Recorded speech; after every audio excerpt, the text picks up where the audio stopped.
We're in Buffalo, New York, at King Urban Life Center, 938 Genesee. And I know all my friends and family are enjoying the weather. It's been a good week. It's been a very good week, and the weekend is looking nice. And so be out there, be safe. You know, it's beautiful to see people out enjoying. Last year, uh, COVID was keeping us in the house, and we were wondering if we can come out, if we can sneak out. Um, we had the George Floyd protests going on. Shout out to Free the People, who was making change and getting police laws changed. Here, shout out to Carrie L, who got her pension reinstated officially by the state. We want to shout that out. Shout out to Black Monarchy. I'm wearing a t-shirt. So Felicia. But we are transitioning. We want to be more intentional. We want to take the Galactic Tribe and the Wakanda Alliance program to the next level, and that shall be done. We're starting it with our new series, Buffalo Wakanda, Juneteenth to Kwanzaa. So every month we're gonna have themes that are based on the principles of Juneteenth. So the first principle is Umoja, unity, and that's going to be weaved in throughout our reading of the comic books and throughout our activities. And so we definitely, we definitely want you to enjoy it. And real quick before we jump into get into the comics and all those good things, what was it, Yesterday and this morning, I was thinking about unity and what it looks like, and how easily we really look to write people off, how fast we look for differences, for criticisms, for any reason not to rock with somebody. And even in the movement, even in community and nonprofits, there are slights, there are grudges that are being held, but I think we forget that we're human. We forget that we're all trying to solve problems. Unity does not mean that we all do the exact same thing, the exact same way. Unity doesn't mean that we express, that we believe, that we have one thought of mind going forth. But unity means that we can see with compassion, we can see the humanity in people, and especially with the history that we, as Black people and people of color in America, that we really we have to hold on tighter, that we have to work harder. There are systems in place that are trying to hold us down. So I'm a Christian, and even being in activist spaces where a lot of people are varying or trying to reconnect with their ancestors, or they don't believe at all, whatever it is, I'm very accepting of all people, but some people aren't accepting of me, which is fine. That is your opinion. That is your right. But if we can see the humanity, if we can see the love behind people, so that we can move forward, so that we all can grow as a people, as a community, as a tribe, which is what we're building, the Galactic Tribe. And so that's important. That's important. We have so many more things in common than we have that separate us. So I love seeing the different Juneteenth activities that are coming up. We got the Buffalo Juneteenth, which is the first and oldest in New York State. I think it's been going on for like 43 or 46 years or something like that. Shout out to Jomo. He'll be coming on around 2:00 and explaining some of that. I see Black Monarchy. They have a day festival there on 5 Points on the west side where her shop is located. They're gonna have music and food and all that good stuff. We got the Freedom Walk. They've been walking to bring awareness to and fight against human trafficking. And we're gonna celebrate them. We're gonna meet at City Hall. We're gonna walk to the African American corridor near the Colored Musicians Club. We're gonna have music and things like that. It's beautiful. It's beautiful. I've seen some comments of why we can't do stuff together. We don't need to all do stuff together, but we need to celebrate and support one another. There are different missions helping different people. That's the tribe. In Wakanda, there's different tribes.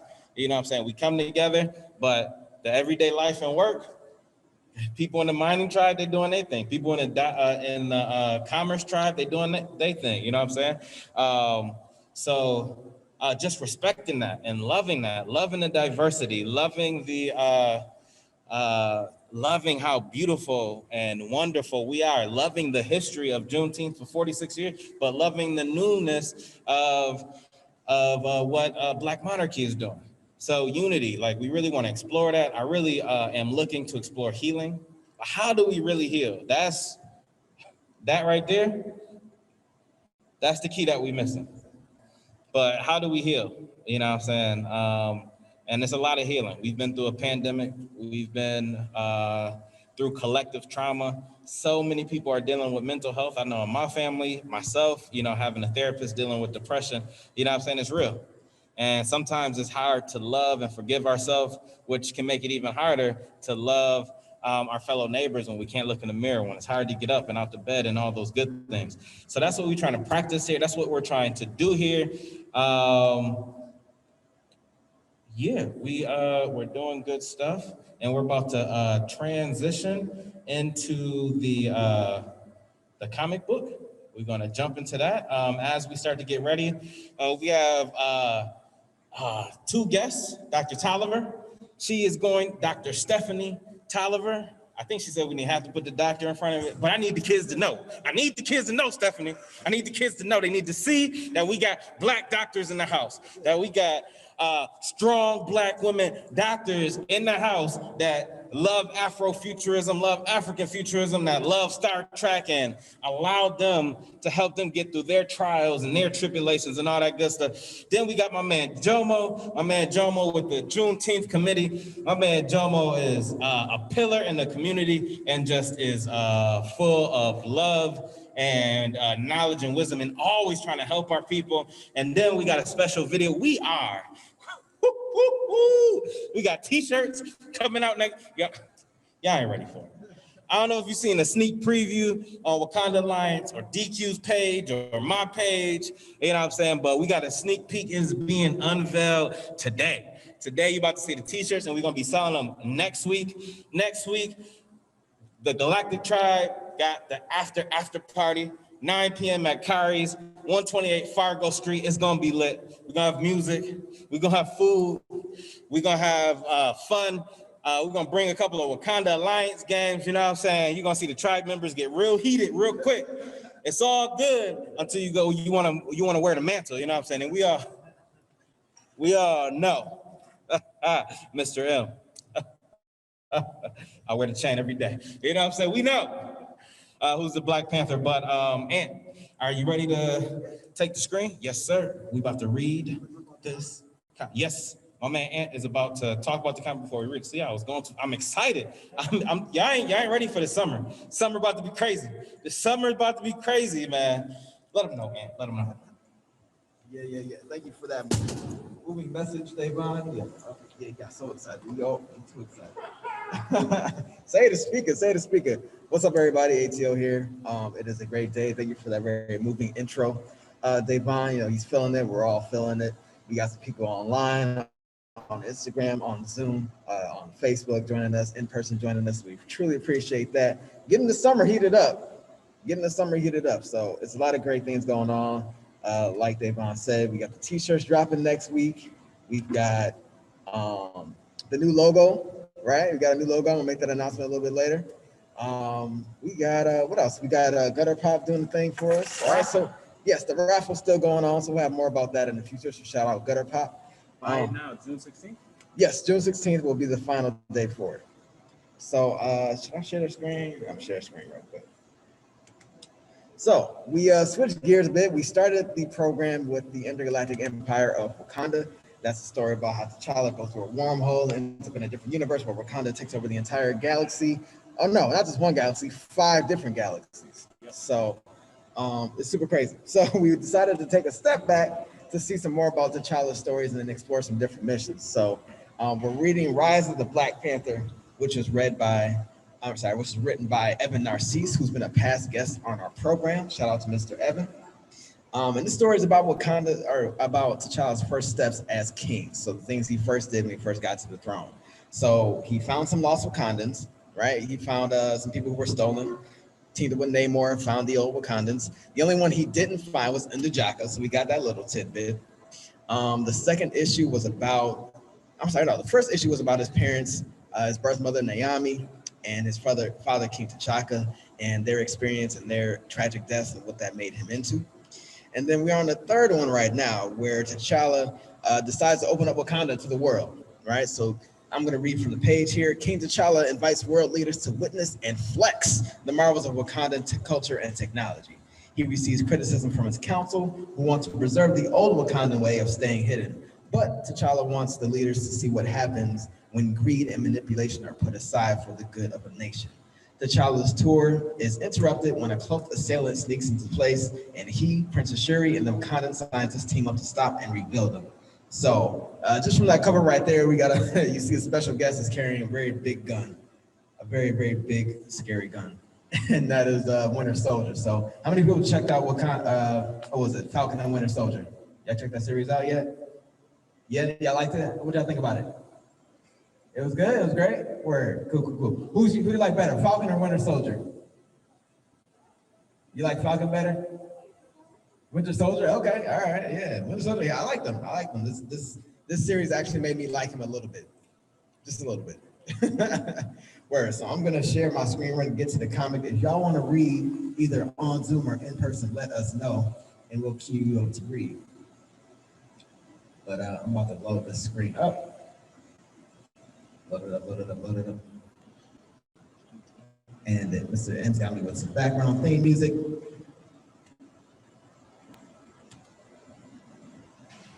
Shout out to Yellow Pain, man. I love that song, man. We love playing that song when it comes time, man. Trying to give me amps. If I put that as my ringtone, I'd be a totally different person. I'd just be a totally different person. Shout out to E in the Zoom too. We love E. Appreciate you. Hope you're doing well. Geek Out Wellness. Follow them on Instagram. Word. All right, so let's get to it. Rise of the Black Panther #3. All right. I've been working on my African accent. It's not great, but it's getting there. For sentiments. Nope, that was bad already. Generations of fierce warrior monarchs have held the title of Black Panther, a mantle of spiritual and political leadership in the African country of Wakanda. Thanks to the lineage of Black Panthers, the country has remained secluded and unconquered. Wakanda is home to secret technological advancements and also the great sacred mound of vibranium, the source of a rare, ultra-durable metal that absorbs energy and vibration. In his first days as king, T'Challa has already thwarted an evil plot by Wakanda's hostile neighbor, Uganda, with the help of Namor the Submariner, ruler of the undersea kingdom of Atlantis. Reasoning that Wakanda's isolation makes it a target for such aggression, T'Challa has embarked on a decision that will change his nation's history forever. Mr. Follow. Okay, that's not, you're good. Come on, dude. Hey, we got someone. I got it. It's not every day that a new country suddenly appears on the world map, but that's what's happening this morning today in the East African nation of Wakanda. Fury, why haven't I heard about this obviously hostile nation run by a bunch of, I hate to break it to you, Senator Kelly, but there's a little thing called priority security clearance, and you don't have it. Man, if you don't know who Senator Kelly is on X-Men, he's the one who made the Sentinel program, so he's racist.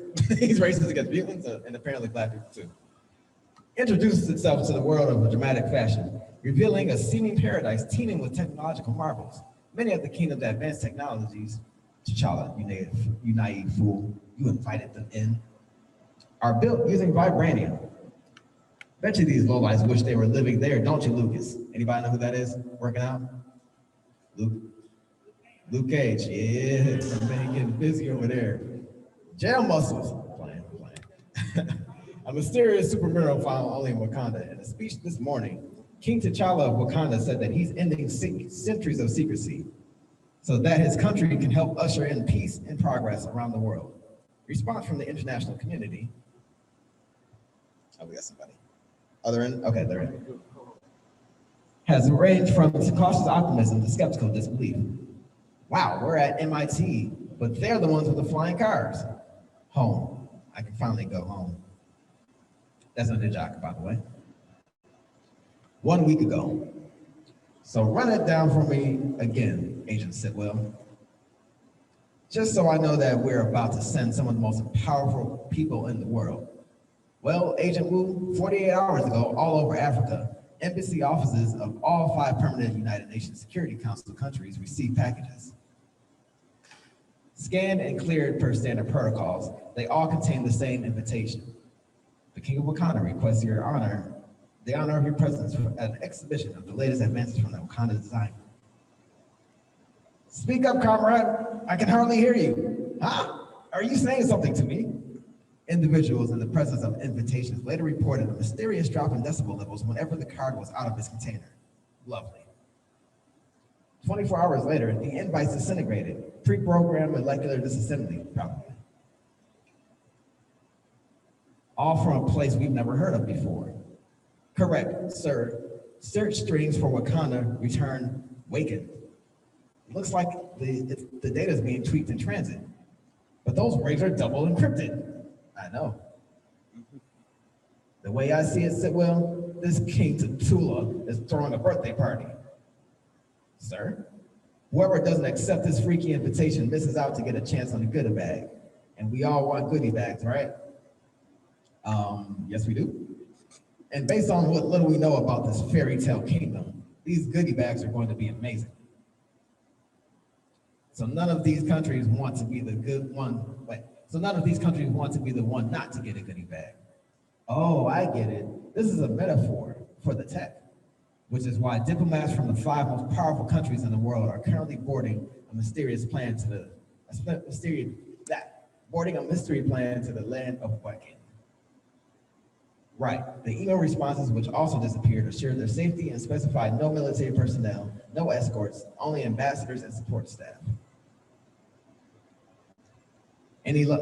Yeah, we got a reader lined up. John Terry. John Terry? Okay, cool. Want to jump on in? Man, John Terry's about to take over the mic. Thank you. All right, let's get back into this comedy. Any luck reaching the Fantastic Four or anybody else who can make lightning come out of their nipples? That was the reason you asked me to pitch, didn't you? That's exactly why I had to read. Most active duty Avengers are off planet, and Professor Richards and family are unreachable. But Mr. Stark said he'd send his bodyguard over. I guess he's a man of his word. Look out of the window. Iron Man to S.H.I.E.L.D. I got a visual on the plane. It's picking up speed at a high rate, but sensors show no signs of vibranium or heat increase. What's that thing made of? Just hang on, Black Iron Man. No, back Iron Man. We don't want to spook this T'Challa guy. At the speed they'll be halfway across the Atlantic in 30 minutes, diverting additional power to thrusters. The plane, it's just gone. No visual and none of my sensors can pick it up. Where are we? So We are so fired. We are so fired, aren't we, sir? Well, Fury, Gabe Jones, and the rest of the old trip show. So You skipped the line. I did. See? Try it again. Okay, wait, hold on. Roll that back.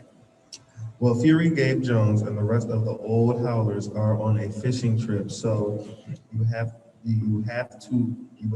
time to pick up your desk at least. Sit well. You can turn your mic.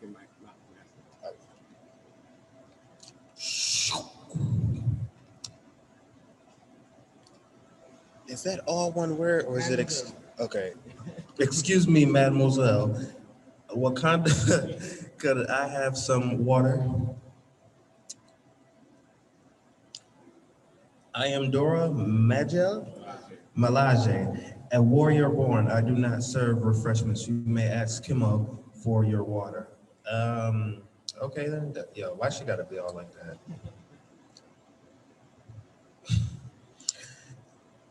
You must be Kimo. Would it be possible to get some water? I am not Kimo. Kimo is all around. You speak and Kimo will assist. Kamoya. My apologies. Her face. Hello, Siri. Yellow, Kamolo. Bonjour, mademoiselle. Or I don't know Spanish. That's French. What are the two? Bonjour, madam. Que puis-je faire pour bossa? Je voudrais line petit illicite voice plant.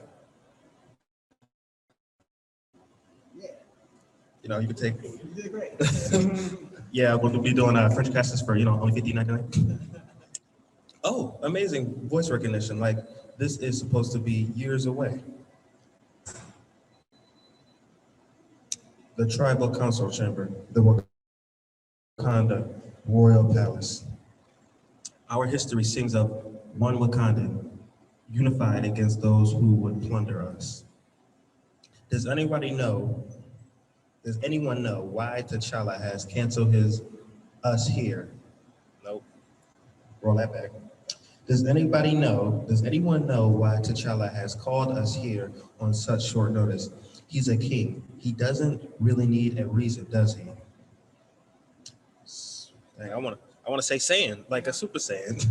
Saiyan, always scheduled in advance. At least T'Challa's biased him would have had a feast at the ready. But there are many Wakandans. And we're gonna have the homie Javon jump in. The homie M, Mr. M. Give it up for John Terrius with his French. Getting in there, Mademoiselle. I see you, man. But there are many Wakandans. Greetings, honored ones. Oh, okay. My bad. He made it bigger. Greetings, honored ones. Thank you all for coming on such short notice. Let me be the first to thank you for the return of our lost ones, King T'Challa. I hope we are here to discuss retaliation. We cannot let such an act stand unanswered. It is true, I've gathered you here to talk about our border Kanza, but we will not need the drums of war. The miners and builders in Kinamasai, the farmers in Alkama, the scientists and engineers in Bernanzana. Since the time of Bashinga, we've controlled our destinies as few other nations have. Yet my own father's death and more recent events have shown that our isolation makes us a target. They all believe it is they who keep Wakanda unconquered and self-sufficient. Today, I am taking the first steps towards ending that isolation. The world will see Wakanda and know our strength. Blasphemy! This council will not abide such a break with history. And all of them will hate what's about to happen. I'm afraid you have no choice, Garuche, at this very moment. A delegation of United Nations representatives is landing outside the palace. History happened to me once. I didn't like it. Now, who will join me in greeting our guests and showing them the glories of Wakanda? After being buffeted by the winds of tragedy, I resolved from then on to be the one who makes history. Ladies and gentlemen, thank you all for coming. I am sure you have many questions. Let me begin by saying that I am King T'Challa, who invited you here to the nation of Wakanda. These tribal council members represent the many groups that make up Wakanda. So, they're the ruling body? No, I am the ruling body. Huff. I've requested your presence because I believe that Wakanda can make the world a better, safer place. Wakanda, the design group. Despite the efforts of some, Wakanda has suffered the same interruptions as elsewhere on the continent. We are the only place on the planet in possession of vibranium, a metal that absorbs energy and vibration. Ages ago, vibranium was shrouded in myth and mystery. Those capable of extracting the raw ore became valuable members of our society. Now they teach others at our extraction academy. Yeah, it's dope, right? Right, E? You see, children, your metal won't move unless you talk to it. Tell it its purpose. For centuries, we have had midwives in remote villages. Shout out to the midwives and the doulas. Use hoops of vibranium to create quiet birthing circles to bring our babies into the world.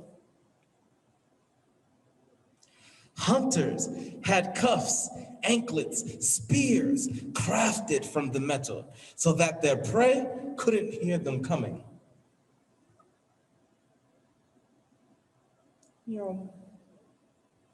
Our uninterrupted technological development along with vibranium has allowed Wakanda to create technologies found nowhere else on Earth.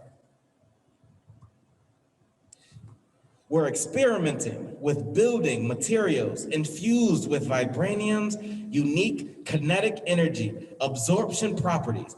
Imagine a city that could not only survive an earthquake, but can harness all that terrible energy as a power source. The aircraft that brought you here uses a prototype engine with vibranium enhancements to allow it to run cleaner, quieter, and faster. That plane also housed in a cloaking shell that absorbs and manipulates sound and visible light.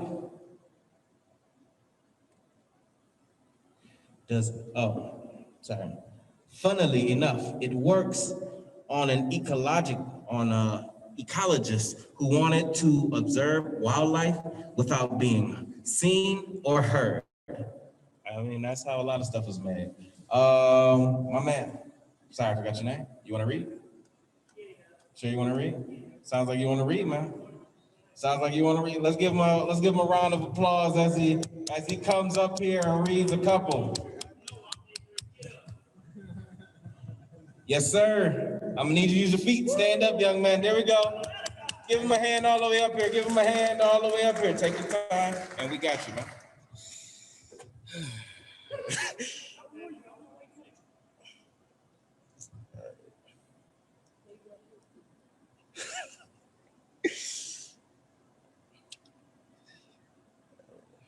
When deployed on the Molecular level, vibranium. vibranium can absorb the bonding force that hold matter together. But don't worry, we've only run trails on small Inanimate objects so far. Good job. That's a short while later. Or that's Start here, and then you're gonna read up and then down. a short while later, The technology. the technologies using are still in various stages of the Development. development at the design group. Taku. Tackle there is helping me with very promising work on the Kamoyo. Komoyo uh, operating system that flew your plane. Excuse me, King T'Challa. T'Challa. Perfect. Fear of the heart is getting to me. To Taku. Taku, please have someone escort Miss Galactic Galactic I gotta hear you. back to the headquarters.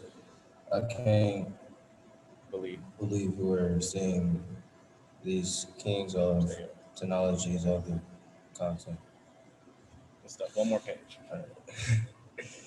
Actually, Mr. Chen, I recently hosted a family for their American Indigenous. and then indigenous Friend. friend, and they too impressed. Fantastic levels of them. It's And crudelity. and crudelty at our science.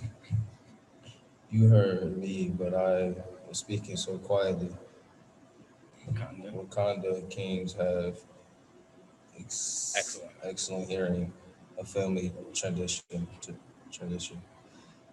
King T'Challa, Perhaps. perhaps I misunderstood. You said Wakanda has kept itself secret from the world.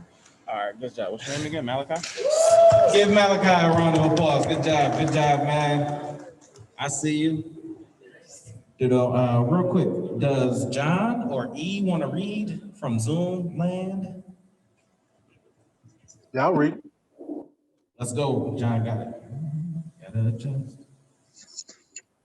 Okay. It has, with the exception of a few individuals, then why is the shield of an American adventurer on display here? The captain stumbled upon us when the world has proved himself to be a man of honor. We gifted him with a small amount of vibranium. Is this true, Mr. Jamesley? If it were, and I'm not saying it is, it would be classified info. Captain America's current indestructible shield only exists thanks to a gift from one of our forefathers. I had this older, more fragile one mounted as a reminder of how our nation can help win wars and fend off disaster. You're showing off with all this fancy capability, King T'Challa, but how do we know that you haven't been meddling in our nation's affairs? Such talk, if we had deigned to touch your sciences and your economies, they'd all be better for it. So, you're saying this country is a paradise? Consider what you've seen today. Wakanda hasn't used fossil fuels in decades. The average is Wakandan has access to free, universal health and education systems. To what end would we meddle? No, Mr. Jamesley. Paradises lack complexity. For better or worse, complexity has always abounded in Wakanda. My king, I have Chief Security Officer Wakabi on your secure line. My king, we're receiving odd alerts from the roof and the design of the building. Malfunction, perhaps? Unlikely. All systems show green, yet data indicates a human-sized dead zone moving across our motion sensor arrays. I'll investigate personally.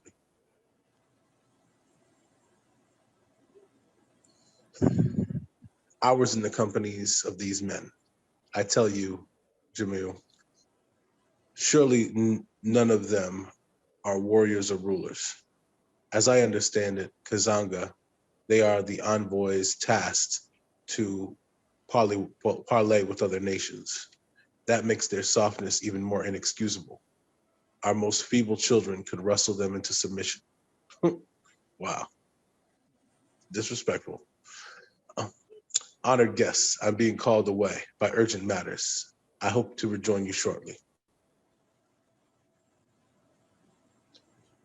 Okay, I'm on the roof, Taku. My senses detect a faint trail that suddenly disappears, like it's blinked out of existence. Oomph. King T'Challa, are you all right? I found Wakabi's human-sized dead zone. Some kind of intruder giving off scent or sound. The only rush of air from his attack is enabled me to dodge it. Who are you? Good thing he didn't have to bribe him. What do you want here? T'Challa. Now is not the time. Now is not a good time, Shuri. I can't believe you didn't tell me you were inviting outsiders to Wakanda. Ooh, got cracked. Look, I understand the need for secrecy, but I'm your sister. Give me your Alpha security clearance if you're not going to tell me anything. Ooh. Nah. What was, are you in a fight? With who? Yet to be determined. A masked man with enhanced strength and speed who gives off this no scent, sound, or body heat. Sensors have lost you, sir. Are you there? Brother, are you all right? Answer us. All right, we are going to switch readers. Anybody E or anybody in live in person want to read?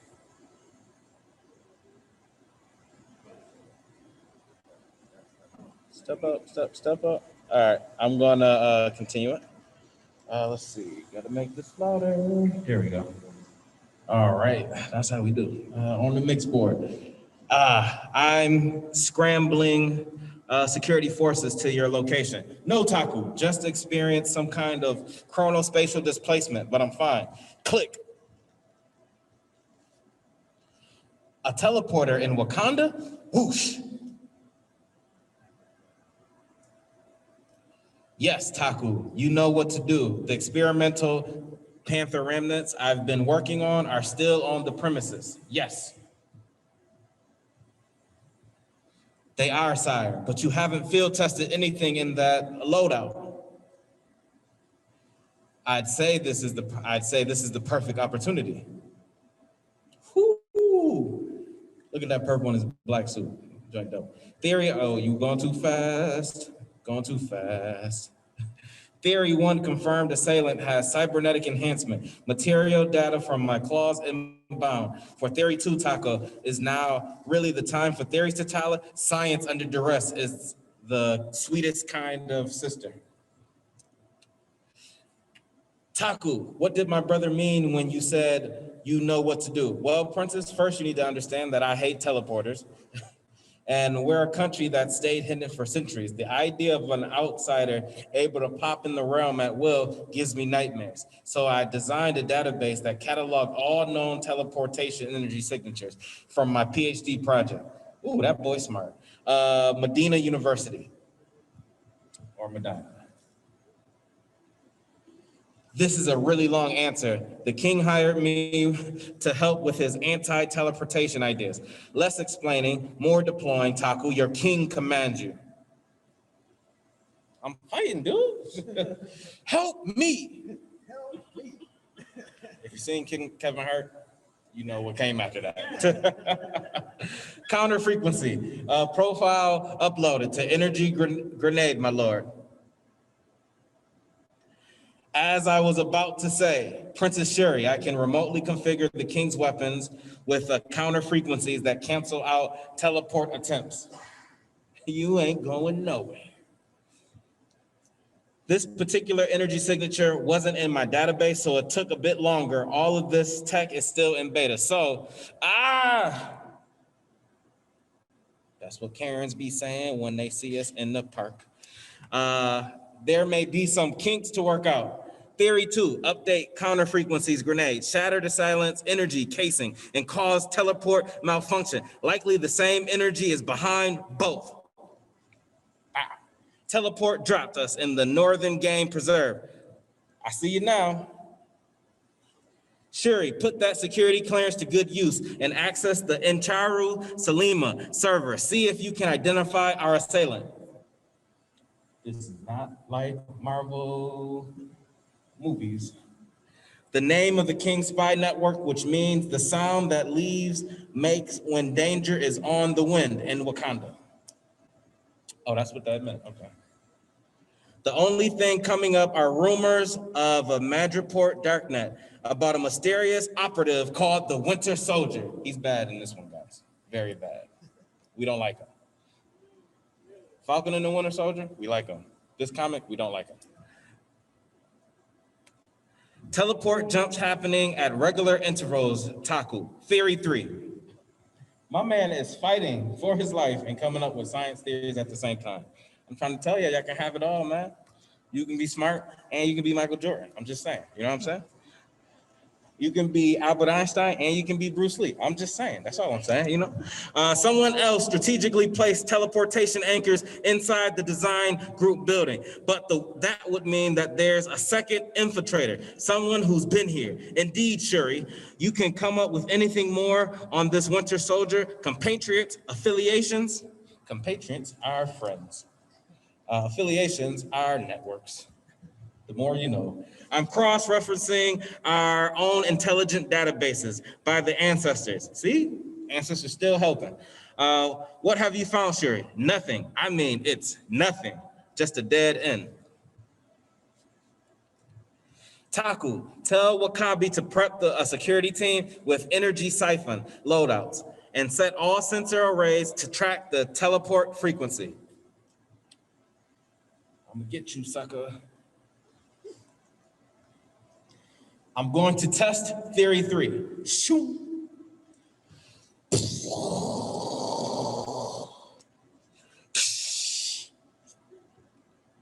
My word, what's happening with these people? Where's security? Wakandans, stand ready. Your sovereign is under attack. The king, where? Oh, we're about to go to war. Stand up. In the words of Ludacris. King T'Challa, stand before you in his role as Black Panther, the living embodiment of Wakanda's warrior spirit. What in the world is he wearing? The king's new clothes were made by his own hands, using the realm's finest advancements to protect his people. Slow down real quick, because I've never known that T'Challa hand-built his own suit. Now, how much glory does Iron Man get for making his suit? We know about that. So, and that's just with regular technology. That's amazing. And he's saving the world and all that good stuff. But T'Challa is making a suit made out of vibranium, and he's testing it to fight anti-teleport particles at the same time. Like, that's the level of intelligence this Black man is on, this king is on. So like I said, you can be Albert Einstein, and you can be LeBron James. Check out Space Jam 2, it's coming. All right, back to the comic. See this chaos? T'Challa, you've damned us all today with your foolish decision. No, Changza, I knew they would come with their ploys, secrets, and greed. He been planning for this. He playing chess, not checkers. I let them spring their gimmick. Wow, wow, wow, wow, wow, wow, wow, wow, wow, wow, wow, wow, wow, wow, wow, wow. Thank you. So they could see how the Black Panther defends his realm. My lord, your third theory was confirmed. The Dora Milaje have captured the source of the teleportation energy. Get them. Excellent, Taku. Have Wakabi and the Dora Milaje bring it to my location. Now clear the room. What happens next is for the king's eyes only. Word. I want to drop the mic, but I got to keep reading. None of what's transpired today is the will of the people, T'Challa. The council demands, what? Challenge day is months away, Garucci. Until then, I rule as I rule. You will now leave. Get to stepping, in the words of Martin Payne. Theory 4. Can we stop the theories already? I can hear that smile you have. Winter Soldier's unnatural silence and focus are the result of behavior modifications.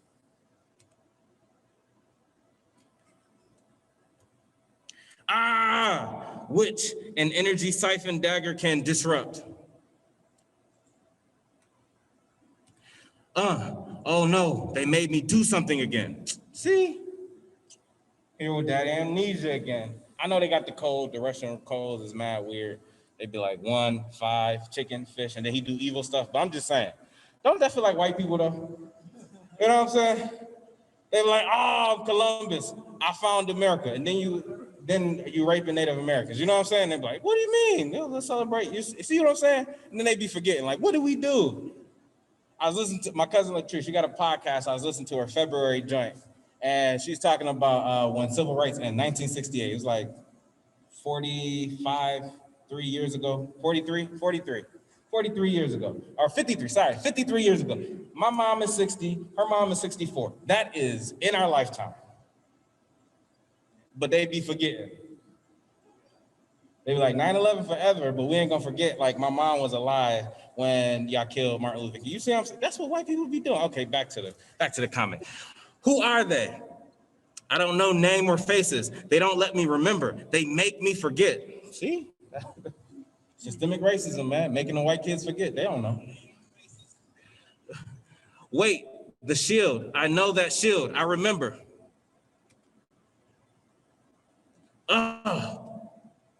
T'Challa, what's happening? Theory 4 confirmed. The poor soul has passed out, either from strain or brainwashing protocol. Soon. And now, honored guests, we shall have an understanding between us. I just whooped on the teleporting man. I'm just telling you. My man was fighting and spouting science theories at the same time and confirmed one of them. It's crazy. King T'Challa, I give you my word that none of us knew anything about this horrific threat. Your word isn't enough, Mr. Hambrick. Unless Wakanda's imminent application to the United Nations gets a unanimous vote from the Security Council, the entire world will learn that Wakanda's peaceful invitation to your nation was met with an attempt of terrorism, assassination, and theft.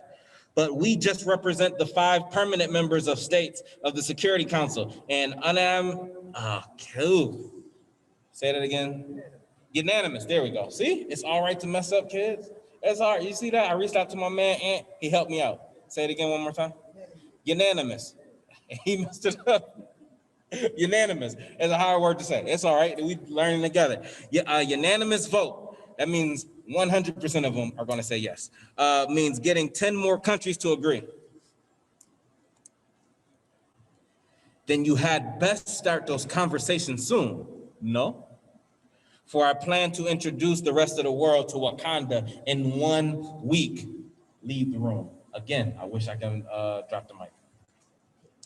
Wakabi later learned Miss Dolson Saka was, say that again? Dolinskaya was in truth a Russian mutant named Lania Petrova.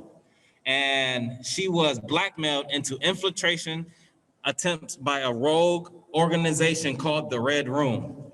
They wanted her to steal technologies used in the invitation I sent out.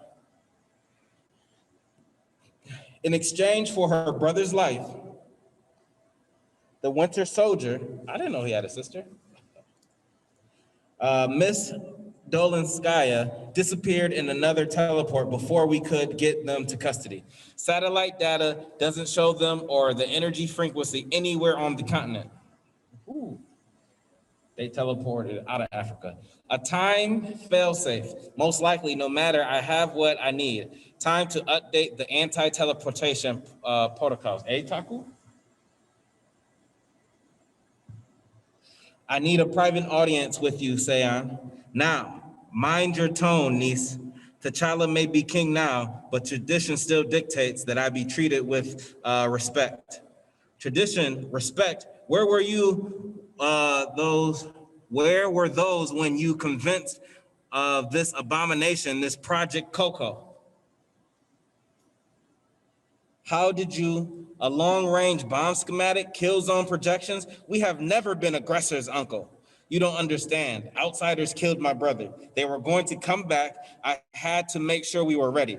You taught us as children that Wakanda uses forces justly, that it doesn't attack or interfere. This violates everything the Rome stands for. Perhaps it does, in your naive view, but it was my job to make sure there would still be a Wakanda to believe in. See? You can be united and not agree on things. It is all right to disagree. The Golden City shines because we've built a better world than the one outside the walls. Your words, Uncle. I guess I was naive to ever believe them.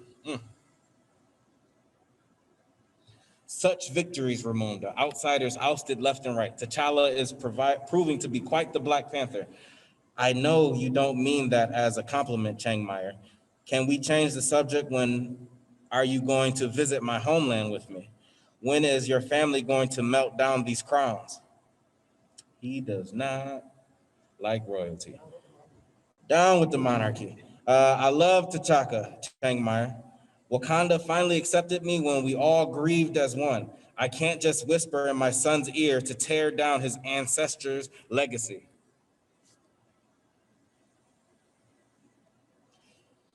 You always were a good student, my queen, so heed me well. One day, you and your son may no longer have a choice in the changes to come. Oh, that's a threat, my man. It's been a week since the UN, spinning on it. It's been a week since the UN representatives visit. Yesterday, I introduced the world to Wakanda. Today, Shuri and I visit the Security Council in New York City. Thank you for telling me about this project, Coco, sister. These nations are wary enough about the realm. It'd be disastrous if word of a secret Wakandan weapons program became public. I still can't believe it myself, Cyan. Sion did what he felt he had to do. Mr. James Lee, ladies and gentlemen, pleasure to see you and some of you again. Thank you for this body has discussed last week's incident, so let's get right to the point, King T'Challa. With all that we've seen so far, what could Wakanda ever need from any of our nations? See, the disrespect. Trust, Mr. James Lee, trust. I don't understand. It's because you live in capitalism. You don't trust nobody. It's all about that money. Wakanda has survived for centuries by concealing itself and erasing rumors of its existence. History has taught us that we cannot trust outsiders. Yet I see a present where wonders and terrors tear across the sky, and know that Wakanda's future rests in its ability to create trust beyond our borders. I want Wakanda to help secure peace and progress across the planet. We all share, and hopefully Wakanda will learn that there are people we can work together with. Well, brother, you sure did inherit father's gift of persuasion. I'm pretty sure that I dare not believe my king, all hail Wakanda. A Wakandan? My name is Ndjaka. People don't say it right here. It's been a long time since they took me. T'Challa, Ndjaka was the name of the one unaccounted for abductee. Please take me back to Wakanda, back home. Later, I never thought I'd see the Golden City again, the palace, everything. It's all gotten so much bigger. Well, have someone get you settled in Ndjaka. Welcome back, my king. How goes it, Taku? I've calibrated the teleportation counter frequencies as you requested and have been running routine tests. As you know, there is a picosecond of downtime in the reboot sequence. Yes, what of it? Well, sire, I'm afraid someone got in during that time. Who? Oh, man. Doom. desires an audience with the ruler of Wakanda. To be continued. Let's give a round of applause to everybody who read. All right, so real quick, because our guest speaker, we're running a little late and she's supposed to be up. So real quick, is there any points from the comic book that we read that you would like to, that caught your attention, that you questioned, that enlightened you, anything that you want to share before we move on to our guest speaker? Thought it was really cool how the scene where he was, just talking about the way Wakanda uses its resources and just thinking about the Juneteenth, the themes that we're trying to bring up, in climate justice too, how they don't use fossil fuels, how they have universal healthcare, universal education, and just kind of how he was laughing at the idea that other countries don't have that and don't do that for their people, and just making those ideas seem kind of silly was really cool. Yeah, no, that is definitely dope.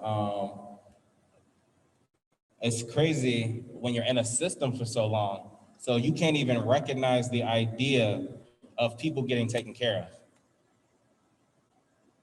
Like, how many people, and it's probably more for the adults, but how many people know family members who won't call 911 because of how much an ambulance costs? Ain't that crazy?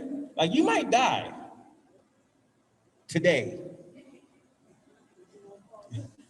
but we won't call because if I live, then they're gonna drop 5,000 on my head.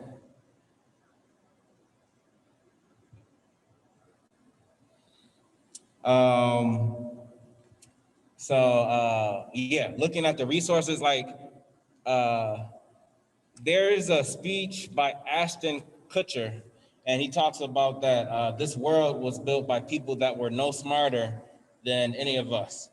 They just had different motivations, different creativities, and a different will. And probably if they're white, then they had a system that was built on the Black of slaves and Native Americans that allowed them to impress upon the realities that we have today. But with that being said, that John put Uber to the hospital. Man, if you by yourself, you might have to do that. Man. Like, I think I could live for 15 minutes while I wait. I got this. But with that being said, you know what I'm saying? Young people in the building, you can reimagine how everything runs. Like, how many people don't really particularly like the way school is run? Raise your hand. So we got 2 hands. TJ, you love school? Or do you not like it? It's all right, it's all right. So that means if it's all right, it ain't great. You ain't jumping up. He ain't get on the table like, yo, I love school. I love my teacher. Love my principal, right? So there's things that we want to change, things that we could change within it. And so the reason why I highlight that T'Challa, while he's fighting, how many people seen World Star? Y'all seen people fighting on World Star? So imagine somebody was fighting on World Star and it's like, man, I'm thinking of this science. I'm thinking of the science problem. Like, what is the velocity of this fist that is coming at me? Or if you're getting jumped, how many feet? If there are 10 people, how many feet are kicking me and feet on the ground at the same time? You see what I'm saying? That's what T'Challa's doing. He was sitting there, he's sitting there like, yo, they teleported into my country. I gotta beat him up. He's strong. I can't hear him. I can't see him. I can't smell him. I can feel the vibration of his fist as it barely misses me, you know? But to show you that somebody like that, if you liked the Black Panther movie, you can be brilliant. You can be brilliant. Michael Jordan. I used him, but his counterpart in business who's thrived, who was a generation before him, was Magic Johnson. And Maxon Johnson was the first basketball superstar. You know what I'm saying? We know basketball, you get millions of dollars, but he went and he bought millions of businesses. And then also he made it a point to come back and teach other NBA players how to run a business. Point being, Shaq. I just read an article with Shaq on all of the businesses that he has. And he just went back and got his doctorate in business or something like that. But you can be athletic, you can be uber talented, and you can be smart as well. Just because it's hard, don't let it deter you. Don't let it deter you from reaching out knowledge. And just because you may not learn the way they learn, you do not have to learn that way. I know so many artists, I have so many friends that are artists, sculptors that see the world, that can articulate it. And that's really what makes artists special. Because it's not just that I make some modern art and you don't understand, but it's the story behind it. It's the themes that connect to their other pieces of artworks. That is intelligence. That is the ability to write, the ability to communicate. So not only am I communicating with feeling and with our soul through said artwork, graffiti, masks, or sculpture, but also I actually write about it and I communicate, and you will get people that will come from universities, they will come from museums that will pay you for that. There is different ways to be intelligent and to be talented at the same time. So you can use that same intelligence to go and flip the script. School board, nobody votes for it. Thousands of seniors graduate every year. And I don't remember, and I didn't prepare for this, but let's just say about like 583 votes to get a school board member in, right? There's thousands of seniors that graduate. So you're 18, some of them are older than 18, you've been a couple years back, but y'all can go and flip the whole school board. Y'all can put a whole bunch of 18-year-olds in there. And then y'all can be like, yo, we want pizza every day. Every Wednesday is going to be Xbox. We want Xboxes and PlayStation 4s and flat screens, smart screens, and all of the TVs. There's $583 million coming into Buffalo now from the federal government. That if y'all voted on the school board, y'all will have access and y'all will have the power to go and change it. Literally change how you do school. So the 3 children in here, they all said, yo, I don't like school. I don't like the way it's done. If you don't like it, and especially if you got siblings that's still in it, you turn 18, go and change it. You can literally change it. So we love these opportunities. The school board vote is next year. So we got a program coming up this summer. We're gonna teach youth their power and what they can do. And we're gonna try to flip the school board. And you can get paid to learn how to do that. But I wanna transition. I'm gonna transition. We are going to transition to our guest speaker. Real quick, I'm gonna play a little bit of music. No, I'm not, because it's mute. Here we go. Got it. Check my check. My president is black, my main back too. And I see guys. I was ready, Jay-Z. I was ready, but not today. Not Jay-Z. All right, cool. So, so that was the comic. Thank you all for reading. Thank you, Davon, for reading. Did a bang up job. I like how you switched between the accents and your English accent. Sounded a bit exaggerated at first, but you got the tone right, so it's all good. My man was doing a speech, man. You remind me of remember Kwame from what was it, Captain Planet? Oh yeah. That's what you remind me of. Earth. That was my man. But yeah, so normally the theme with the Wakanda Alliance, we do Afrofuturism, so that includes space, sci-fi, technology, and Black culture and all that.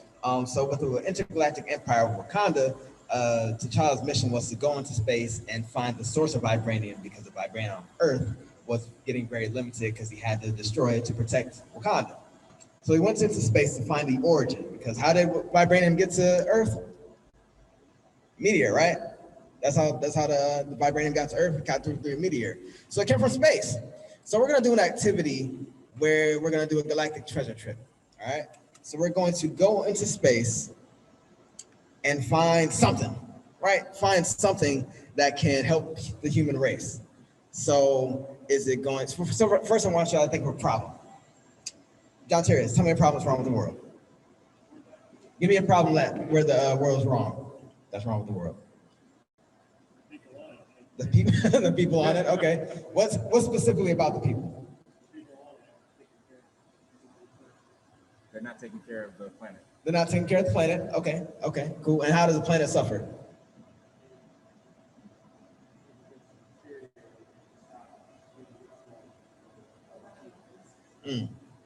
What's that? Running out of resources? Yep, very good one, very good one. Yep, Malachi, same question. Hey, welcome back.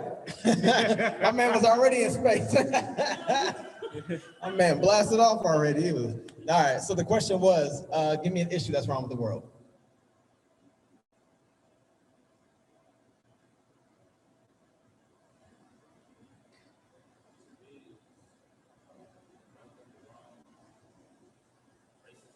Racism, okay. Cool, all right, that was the answer, cool. In the back, a problem that's wrong with the world. Just give me any problem around the world. It could be people, it could be animals, it could be nutrition. What's that? Oh, people, okay, all right, so it looks like a lot of people want to fix people. So imagine you're going into space, you're gonna look for an element, a material, a nutrient, maybe it's another race, all right? And what does it do? Does it grant power? Does it instantly make people feel nicer toward one another? Can people eat it? Can people smoke it? Can people, do whatever with it? And then what do you do with it? Do you keep it in space? Do you learn how to use it? Does it give you superpowers? Maybe you want to train your superpowers and then come back to planet Earth and help out? Or will you bring it back to Earth? Can you plant it in the ground? Can you grow it? Does it affect the things that are around it? Does it make plants grow faster? Does it make animals bigger or fruit bigger so we can solve a world hunger problem? So these are the types of things that we're thinking about. And before I go into that, so when it comes to Afrofuturism, we're gonna do a storytelling activity. We're gonna do a story building activity. So we're gonna get to writing at some point. I'm gonna hold off on the activity. I just wanted to bring that up so you guys can marinate on it, and we'll do the actual activity a little bit later. Cool? Cool. So, what time is it? Is it 11:20 yet? 1:19. It's definitely, it's not back in yet. All right, cool. So we're gonna talk about the genre of Afrofuturism real quick. So, LaToya, when you hear the word Afrofuturism, what do you think of? So taking things part of the Black culture and then putting it to another level, like a futuristic level. Cool, all right, bet. DQ, same question. What do you think of when you hear Afrofuturism? Ultimate freedom for Black people. Word, cool. Yeah, Afrofuturism, we tell the story in a bunch of different ways, through our music, through our comics, through our writings and all that. But normally, if you see a bunch of people here on the screen, you see Erykah Badu, you see Sun Ra, you see Missy Elliott, you see Atlantis, the movie, you see Steven Universe. But these are all really American people, right? People who are born in America, people who have a perspective on their Blackness because they were born in America. Which is great, they're able to tell these special stories. But there's also another perspective called African Futurism. So it varies a little bit differently because it's told by people who are actually on the continent. And when you're on the continent with a different culture, surrounded by another country that's got totally different views, but also, not the same culture, it's a little different. The perspective is a little different. So people who are in Nigeria versus people who are in Ghana, it's a lot different than people who are in New York State and people who are in Ohio, because it's still part of the same state, still sharing a common history. So with that, you have African futurism. So African futurism is a genre of sci-fi stories rooted by African culture, geography, spirit, and perspective. It was coined by an author by the name of Nnedi Okorafor, who is a Nigerian-American author who wanted to challenge specific elements of Afrofuturism and build awareness around other elements of storytelling from an African experience. All right. And basically, I do have a video, I'll play it another time, but there are a lot of people who were Black who were telling her that, hey, no, this Afrofuturism is just a Black thing. She's Nigerian-American. And they were telling her that, no, it's a purely American thing, so you can't tell us what it's gonna be. So she said, I bet I'm gonna come up with African futurism to combat that. So we have a special guest actually to talk about the subject of African futurism and Afrofuturism as soon as I get my presentation back. Let me make sure she's queued up. Yeah, okay, Stephanie's with us. All right, bet. Stephanie, I'll bring you on in just a second. I'm just gonna do a quick introduction for you to bring you on. So, Dr. Stephanie R Toliver is a highly qualified authority on Black speculative fiction and how it can be applied in scholastic environments. So she was almost kind of doing what Wakanda Alliance was doing before Wakanda Alliance got formed, which is dope. We appreciate her for that. She's a professor at the University of Colorado Boulder and an amazing journalist on Black speculative fiction, former high school English teacher, Current black girl otaku established 1990. We're a little bit different than the new age otakus, you know what I'm saying? Those 90s kids, you know, we're a little bit different, you know what I'm saying? That we came up on the Sailor Moon and the Dragon Balls and all that stuff, so.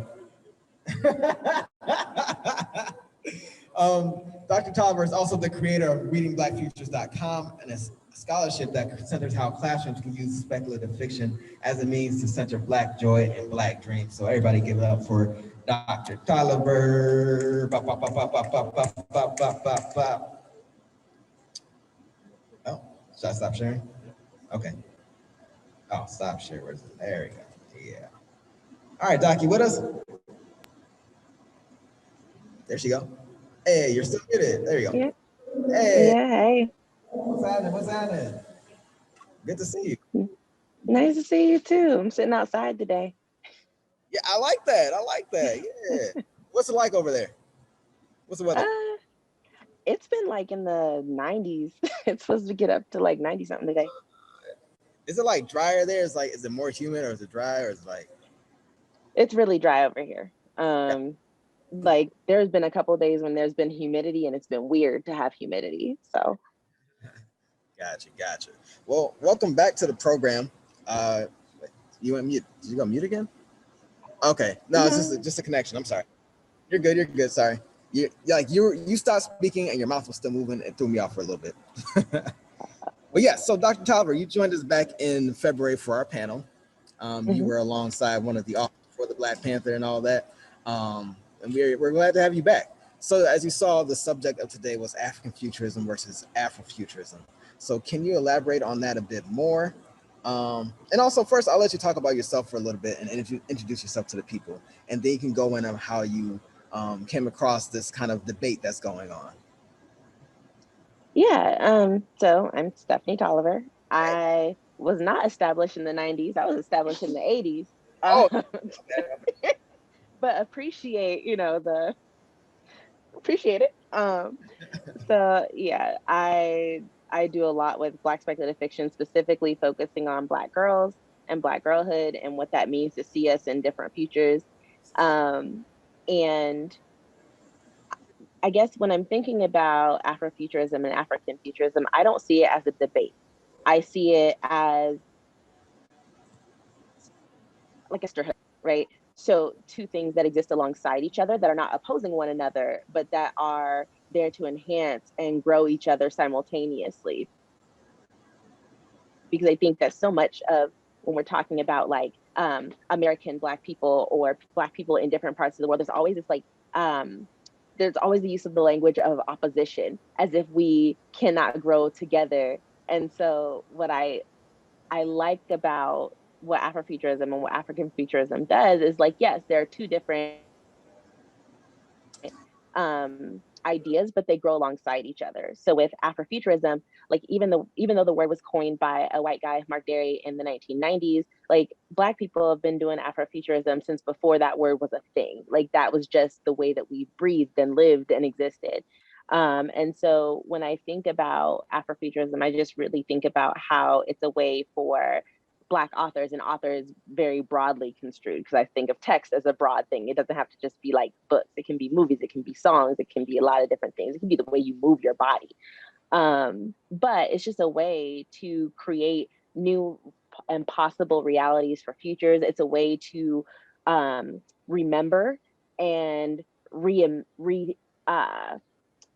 the word I'm thinking? Like not like reimagine, but like remember and just hold on to our past and counter some of the negative realities of our present all simultaneously. And like really looking at the ways that past, present, and future all influence each other at the same time. So time is not this linear construct in the ways that a lot of Western thinkers think about it, but as a cyclical thing where things kind of offshoot in different ways all the time. And when I think of African futurism, I think of the fact that, like, a lot of Afrofuturism initially, the way that it was described, is a lot of Black people from the Americas. And so when we think about the stories that are present across the United States, like a lot of time, even when it's a story that's set in Africa, a lot of times it's not written by the people who are within Africa. And so it's not an issue for that to happen because Black people do have roots. Like we exist in the Afrofuture, in the past of our homelands and in this present space. But there are people who are in Africa right now who have and need to be telling these stories too. And so when I think of African futurism, it's very similar in the way it's like reconstructing the present and also remembering the past and creating and elevating these positive possibilities in the future, but written from the perspective of people who are rooted in Africa in the right now. Not necessarily saying that we are not rooted, because like I said, time is this really weird thing, but people who exist on that land in this moment versus like people who have ties to that land but do not necessarily exist on it in this moment. But once again, I see it as Afrofuturism and African futurism growing together alongside each other because African futurism, like I know Nettie is the one who, Dr. Nettie Kofra, let me make sure to put some respect on her name, but like she coined that term, but then initially I think about like her TED Talk and some of the work that she was doing before was Afrofuturism, right? And so like it stems alongside it. So the work that she was doing was alongside it. And so I think even the work that I'm doing now, when I do a lot of work with like Black speculative fiction, Afrofuturism, and I feel like my work exists alongside African futurism as well in hopes to, you know, just really rethink some of the negative things that they keep trying to force upon us in this present, to remember the things that they're trying to force us to forget about our past, and to create the futures that they keep trying to take away from us. And I think that happens alongside each other in both camps, no matter like which one that you're more looking into. Dope. Thank you so much for that elaborate breakdown. We truly appreciate that. We know you got to go soon. The last thing I want to just ask you, we are doing an activity. We're going to craft a story, and we're being intentionally Afrofuturistic as opposed to, I think there's a certain technique when it comes to being intentionally Afrofuturistic when you're crafting a story. So what can we keep in mind when we're starting to build stories about using our Black experience, especially over here on the American side?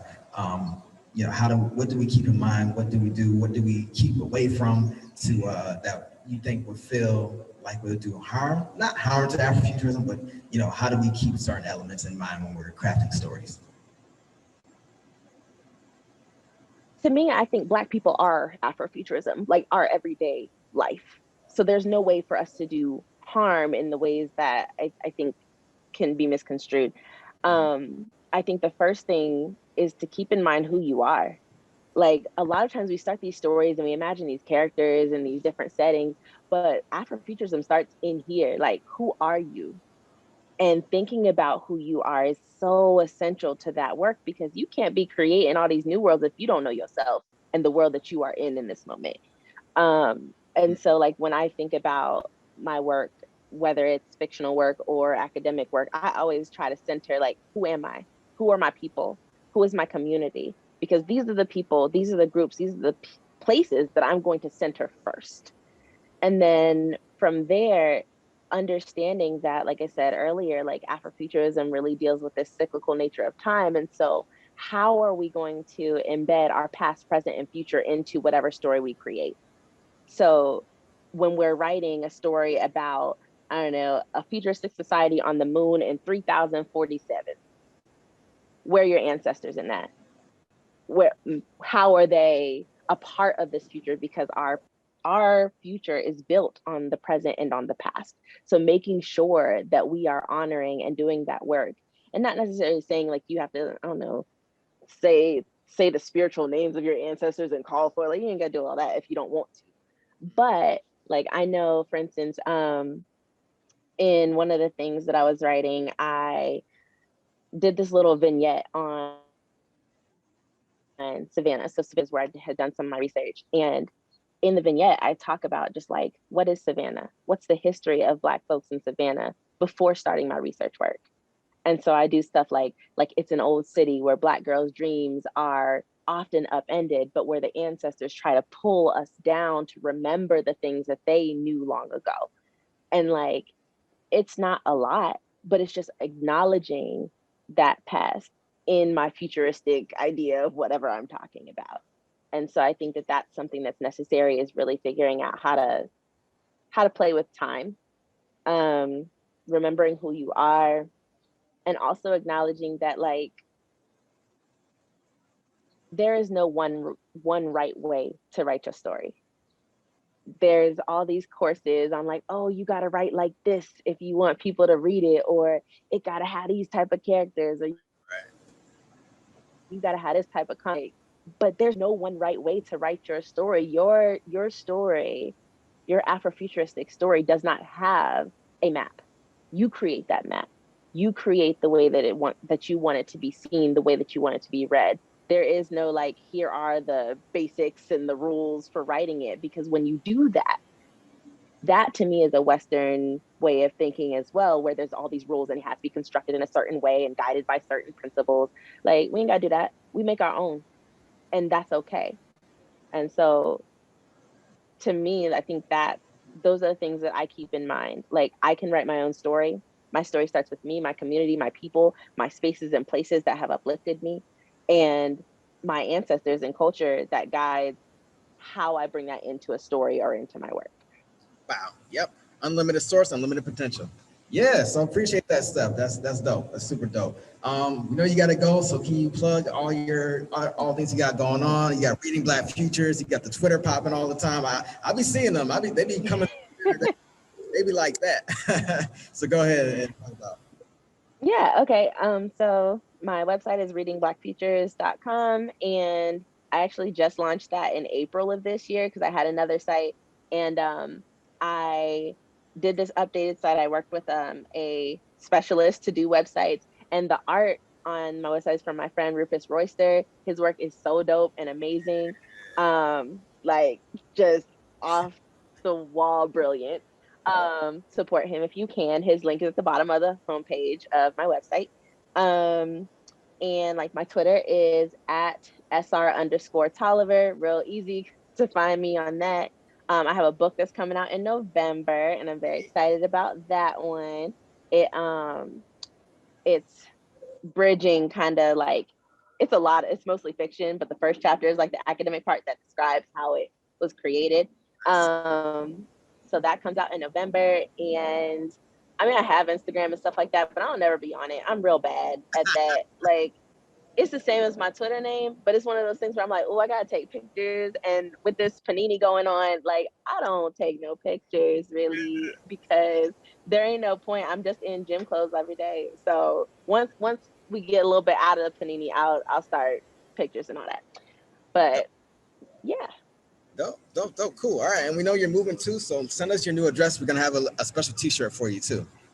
So look for. Okay. I'll send it to you. Yeah, cool. All right. We appreciate you. Everybody give Dr. Toliver another round of applause. And we'll see you again soon. All right.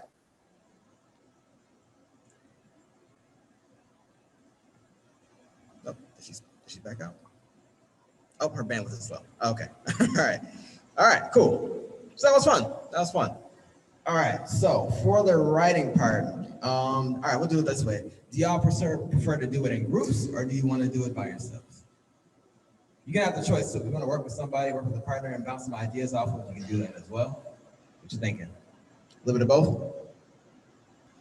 All right, cool. So again, that is the activity. So again, imagine you're going into space to find an element that's going to solve a certain problem on the planet. So we got about 20, how long is this on our agenda, Davon? Oh, there you go. How long do we have for this activity? Till 2 o'clock? Okay, so we got about half an hour. So, yeah, take some notes down.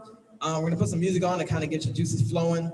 If you got a neighbor next to you, you can bounce ideas off them, ask them, hey, how does this sound? Hey, how does that sound? We're gonna make it real collaborative, right? And for everybody who's on Zoom, you're also part of this activity. So I'm gonna leave this this picture up for you.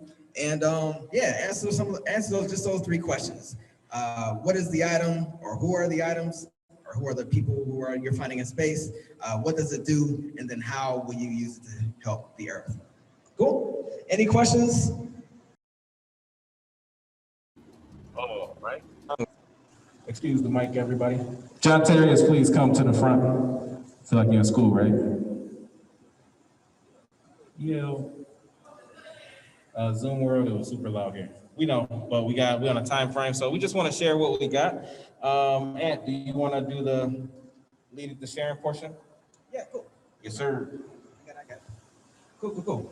So how do we feel about that? Is that good? You feel good about that? Comfortable? You want to finish it? All right. We're gonna do part 2. We'll do a part 2. We'll do a part 2 on the next session as well. So if you want to just tell us what you started with, and then we'll go from there. What's up, Malachi? Bathroom is right there. Where it says men in the corner. Cool.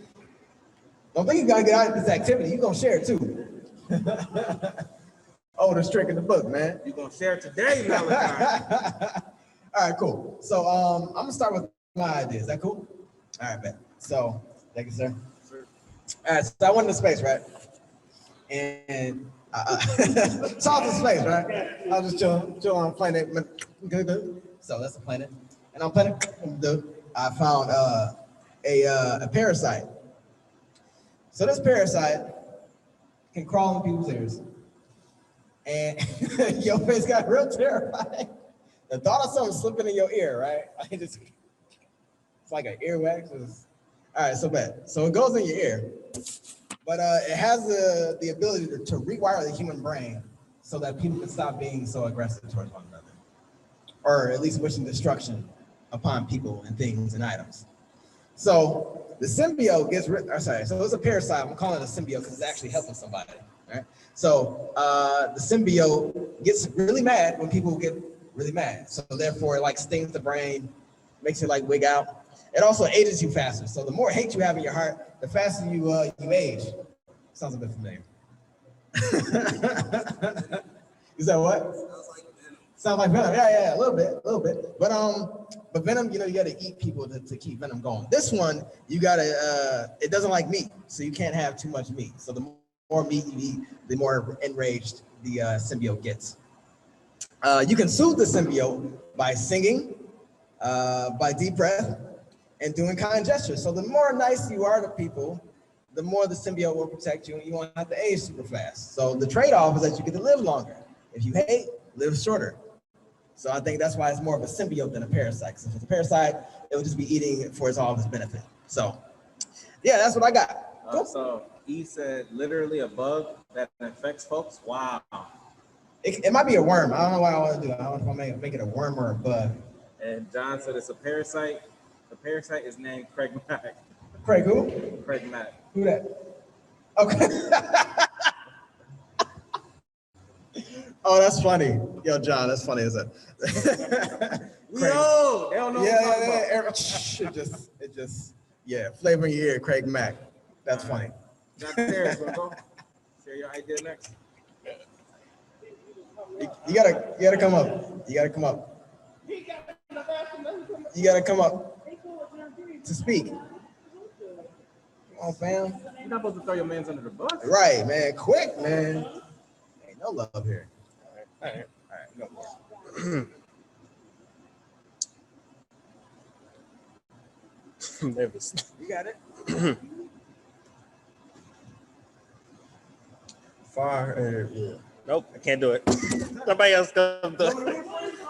No, let me read it. You good. I'm like genuinely really nervous. It's all right. Okay.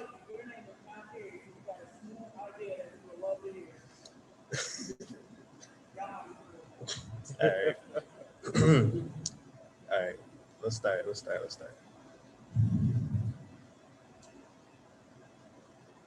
Can't start it. I literally can't. Like, this is different from the story. Can somebody else go before me? No, I need somebody else to go before me.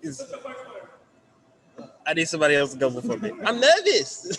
I'm too nervous. Deep.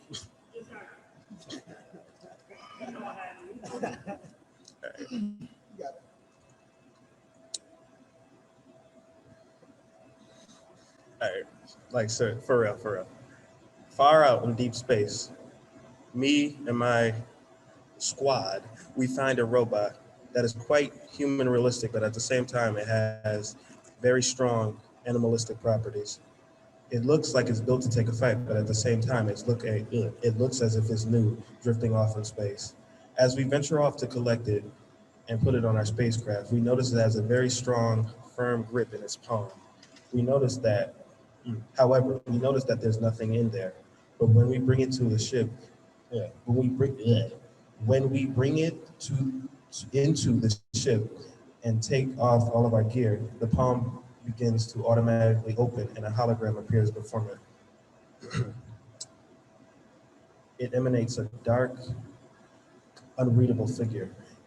It lights up the craft with a bright neon blue light. So slowly beginning to fully approach the light, me and my crew members are, me and my crew members begin to hear a voice emitting from the machine. Hello, and this is Mark GTH, otherwise known as the Galactic Tribe Hero. Its only purpose is to find Earth and make it a better place, both physically and mentally. And not to cause any more violence or hate to the world.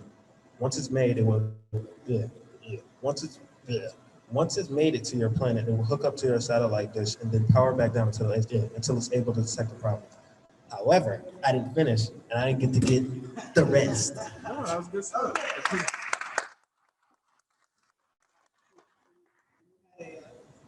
So you found, what was it? Was it a device? It was A robot. a robot. Okay, so that's the robot that you showed. All right, no. So the robot's He gonna said help. that was an incredible idea. Yes, she said it was incredible. Okay. That's the only comment we got. Yeah, tight, man. Yeah, that's tight. So give it a round for John Terrence, man. Good job. Any questions for John Terrence about how the robot works and what the robot does? Name for the robot? The Galactic Tribe Hero. Oh, that's right. They like Trevor. Right, my bad. Yes, he has a picture of it. We'll have to share that somehow, some way. Word, cool. All right, that was up. Thank you, sir. No problem. We will make sure we bring the picture next week. Next week. Or June 26th. All right, bet. All right, cool. Actually, people from Zoom want to share. Yeah, anybody from Zoom? John or E? Yeah. I was gonna share, but Ant stole my idea out of my brain with one of his worms. What's the okay? Is there anything different between my? No, mine was more gonna be like a crystal that would like you would hold it and then you could look at yourself and like kind of play with different ideas you had in your own mind. Yeah. But I think the parasite, man, that'd be way easy. Let that thing do all the work. Let's put in people's food. Word. All right, no doubt. Anybody else? I got Latrice here. Who else is here? Karshina. TJ? Oh, TJ wants to share? All right. TJ, you want to come on up? Come on up. Yeah. I'm bringing back the upside down Pfizer. Let's go. Yeah. You got it. Nice and loud. How you doing on this lovely evening? Yeah, Doing great. good. It's not much, but I went into space and found this metal, and it's the most coolest metal in space, and it helps to protect your car, doing stuff during bad times. And I named it after a show and favorite character. It's called the Uchiha 3000. And it's the most coolest, dangerous metal in the universe. That's dope. So you call it the Uchiha metal. All right. Oh, you got a picture of it. Oh, that's dope. All right. So hold it up and let everybody see the picture of it. Cool. Dope. Yeah, show it to the screen. They can see it. They can see it. Yeah. All right, bet. So tell me more about what the design of this car is. Like, what's on it? What are you using? How do you use it? It's where that the metal. Oh, sorry. Yeah. The design of the car. It's one of my dream cars, which is a Lamborghini. Okay. And it's where you put the metal on the car and Yeah. it automatically protects your car. Tight. So it's like a Iron Man suit. Oh, so thanks for itself. Yeah, What? it's so. That's tight. That's really sweet. That's tight. So, any other questions for TJ?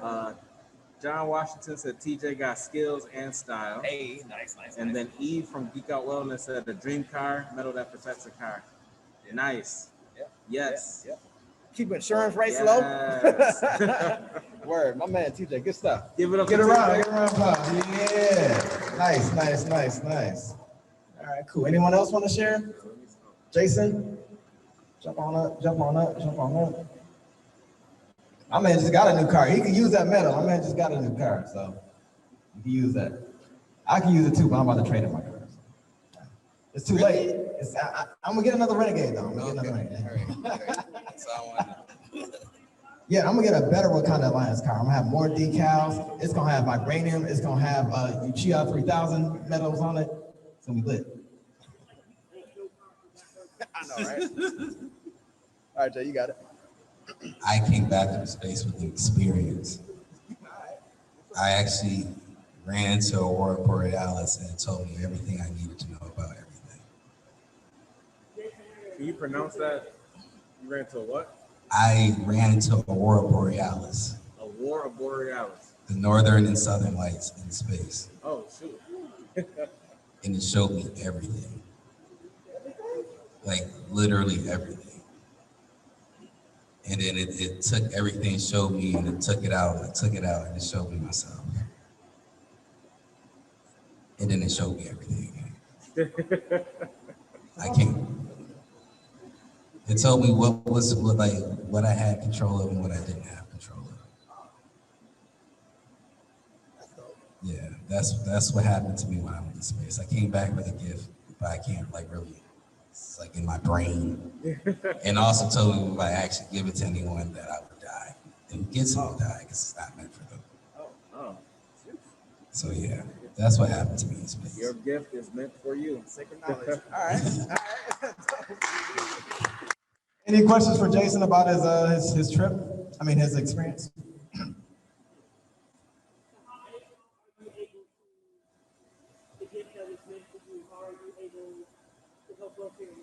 Okay, yeah, how you able to help us on Earth? Since you can't give it to us, I mean, you can at least use the knowledge. You can use the knowledge to help people. It didn't say you couldn't do that. All right, cool. I can help you map out what you need to map out. Yeah, this is more so like it helps me be better at helping people without me draining myself. So All connecting. Right. Okay, I like that. Some healing work. Help me with this rash. I mean, got some on my foot.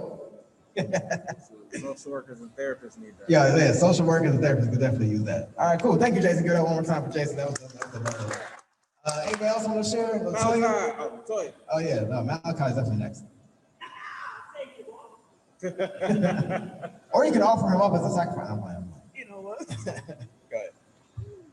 So I just changed my story just a little bit. So it's still based off of a plant, but because I love the water so much, I know ours was out of space. I don't like heights, so just put it out there. I would never go that far, but I would go down into the water. So I found a plant. If anybody know me, I'm a person that's always sick. So I deep dive and I found this plant that will heal all illnesses and sicknesses and diseases. And that's how I'm helping us all out because I'm tired. Malachi, my boy.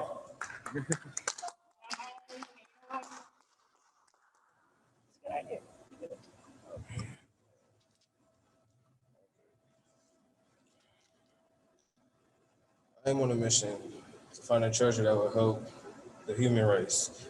My way to help the human race is to remove the racist cops and replace them with non-racist cops. If I was able to have power over the world, I would remove or have people vote on to keep or remove the racist cops.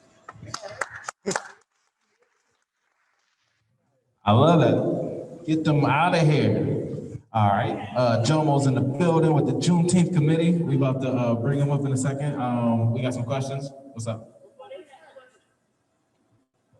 John Terry's. Before we start, did y'all want to see the robot? Yes. I'm up to show it on camera. You have to slow it on the camera and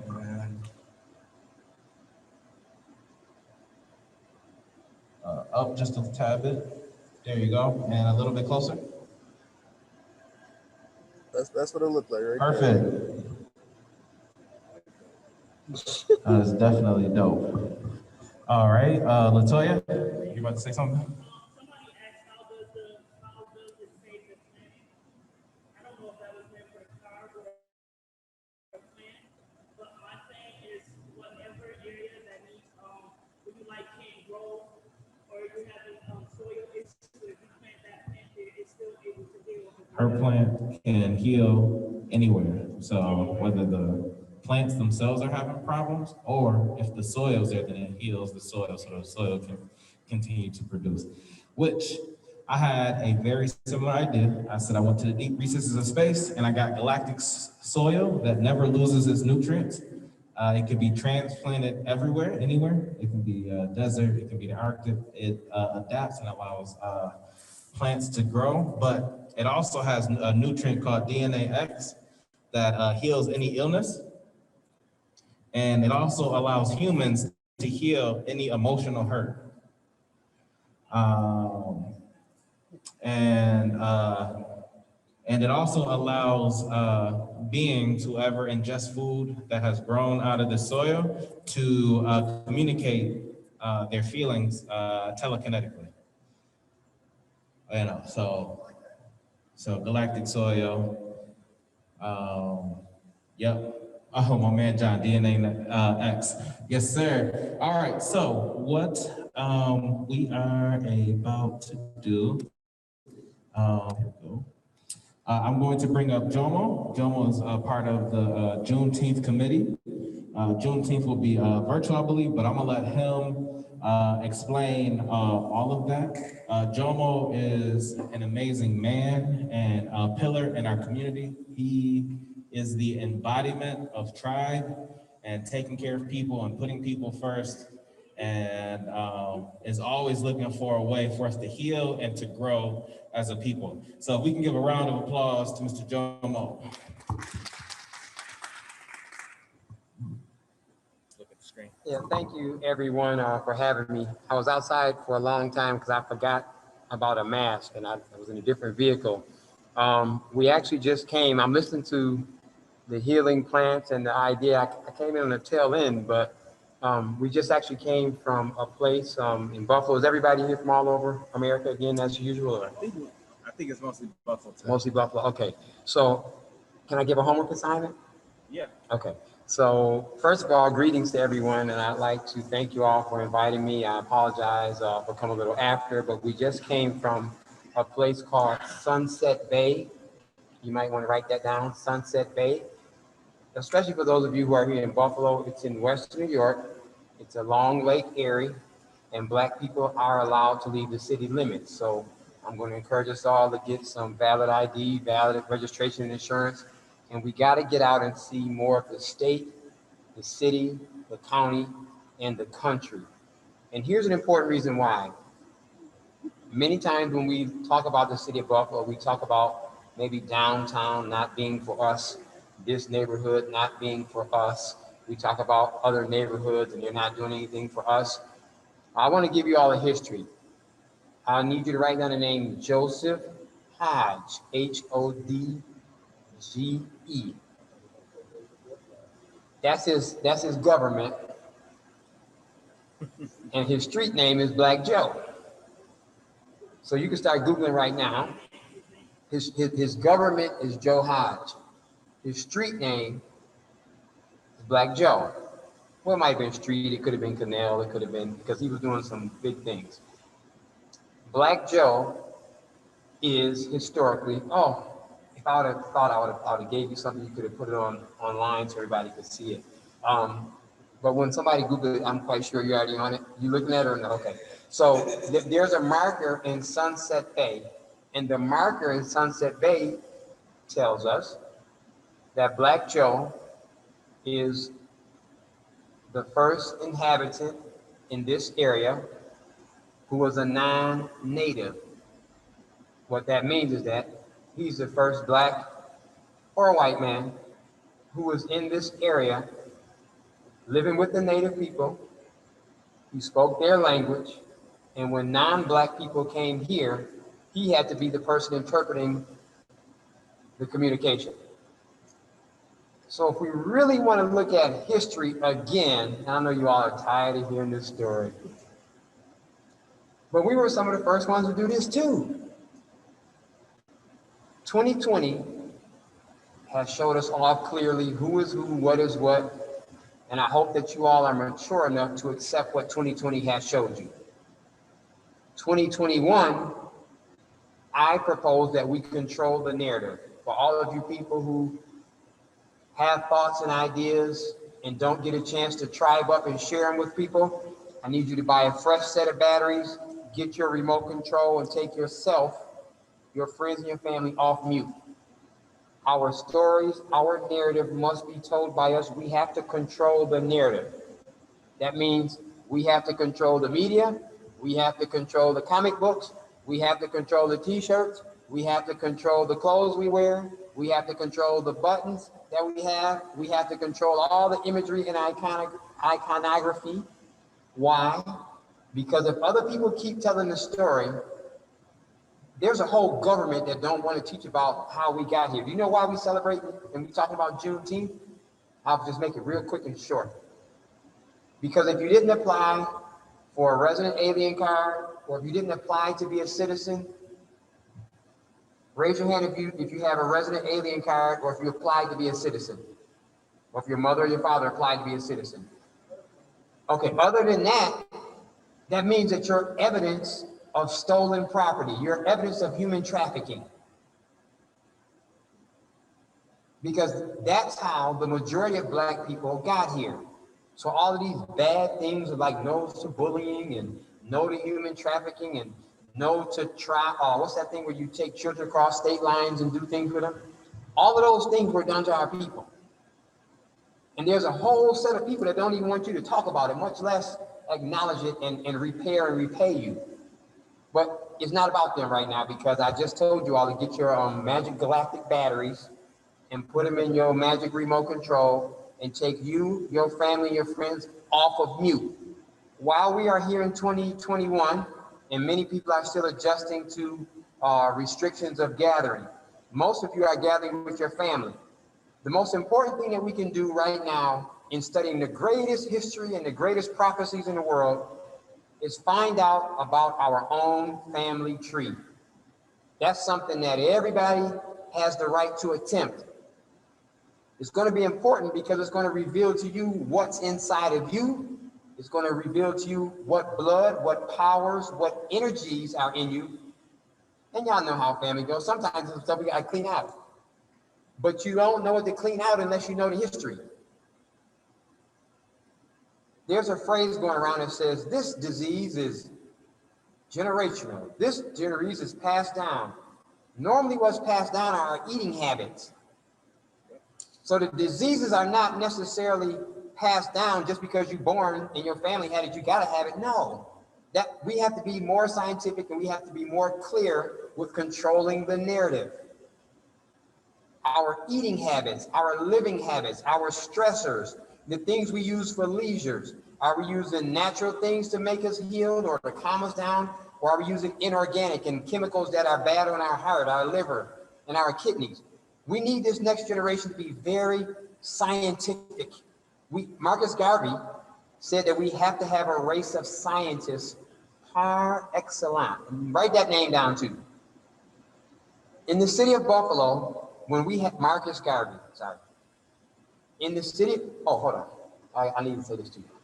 So Marcus Garvey, what just happened in the sky? I know we all over the place planetary, but what really just happened in the sky a few days ago? Somebody had to be looking up. Everybody can't be depressed when you're not looking up, huh? Say it.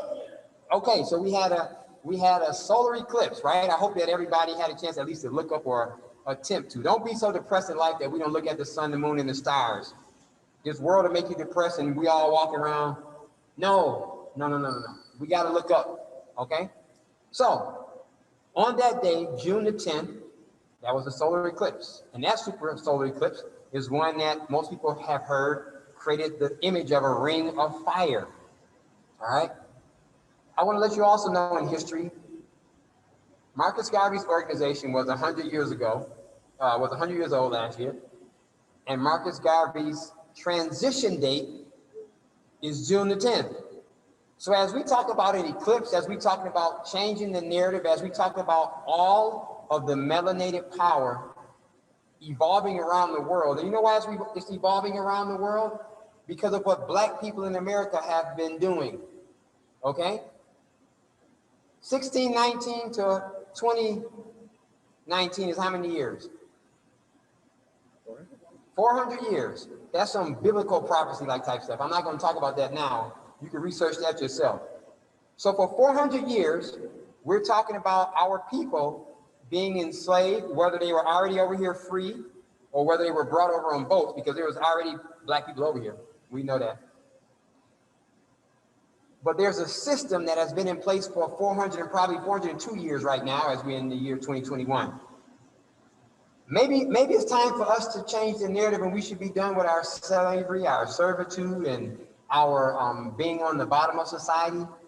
And maybe the one that nations and other people have refused might be the ones that our intergalactic creator has deemed to be the leaders of this new time.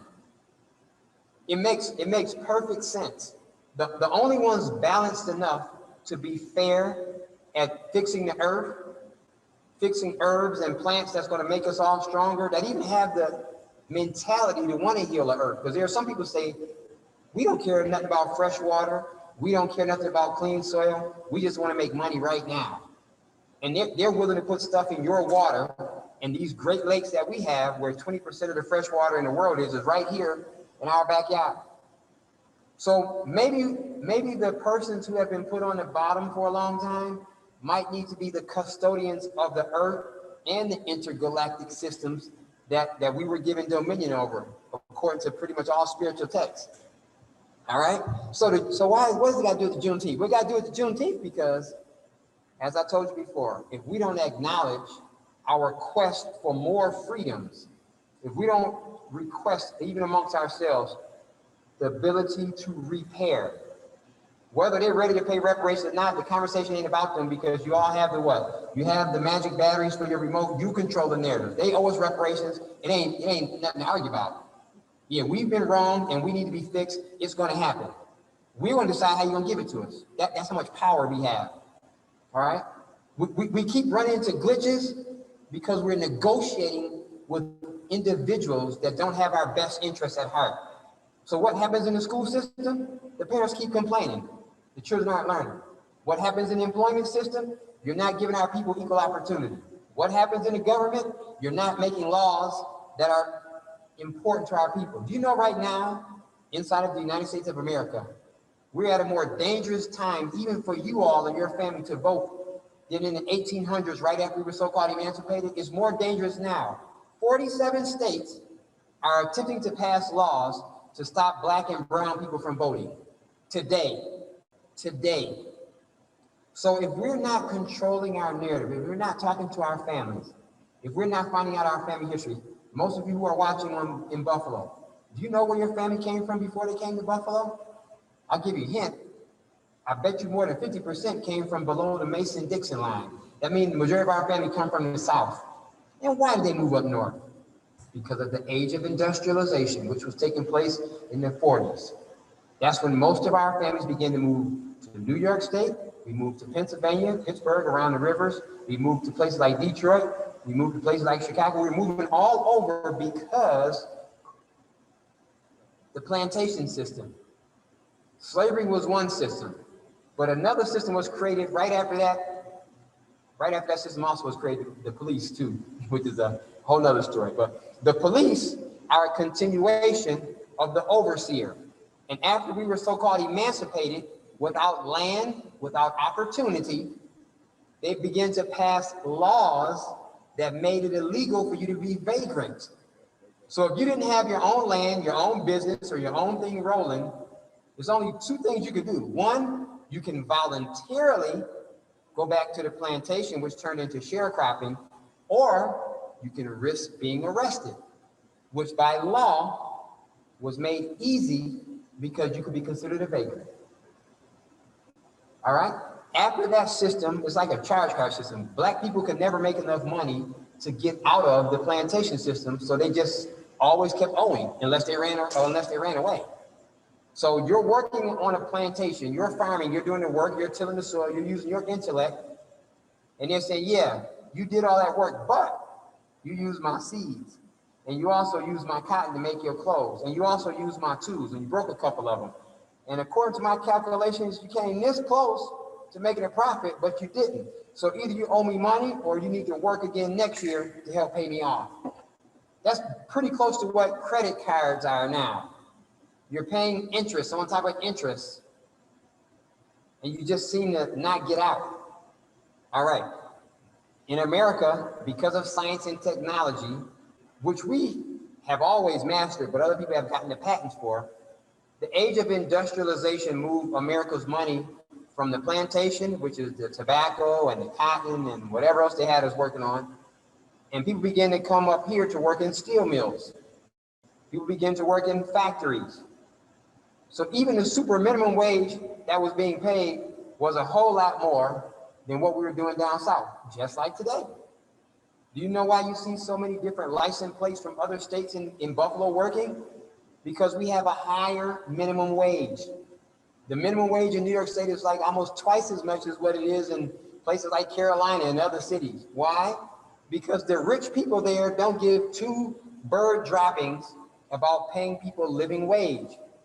So if you don't have living wage, you're always working, sometimes more than one job, and you just never seem to make enough.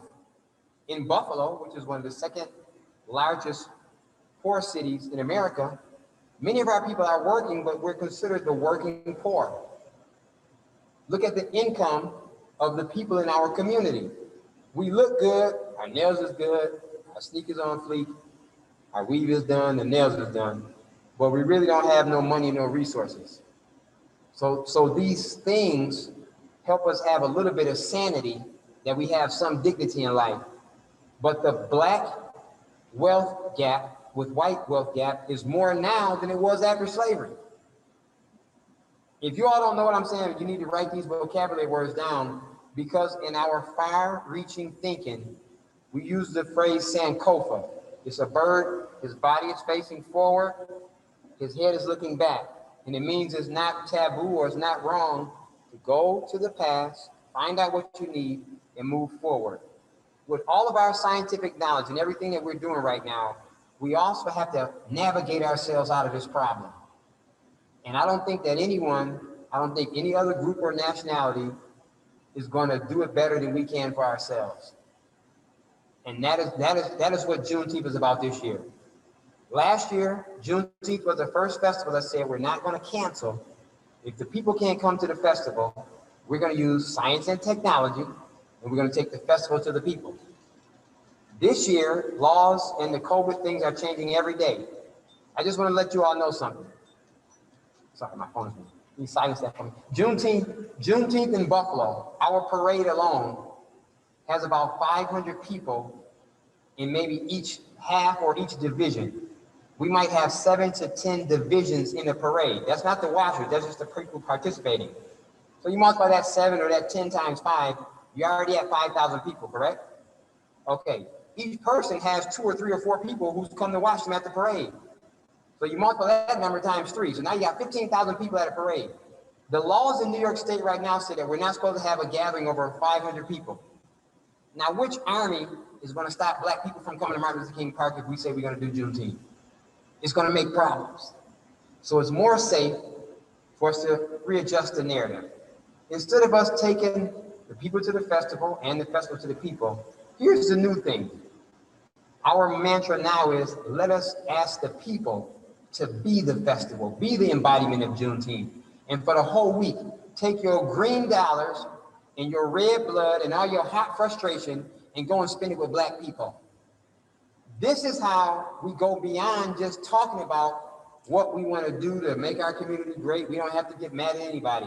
We can take our friends, our family, and we're asking everybody to go to at least 3 businesses that sell merchandise, culture, arts, activities, find out who the people are.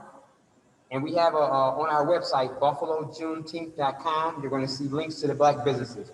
We're talking about all of them, all the institutions, not just Juneteenth, African Culture Center, all the Black restaurants, Black everything, right?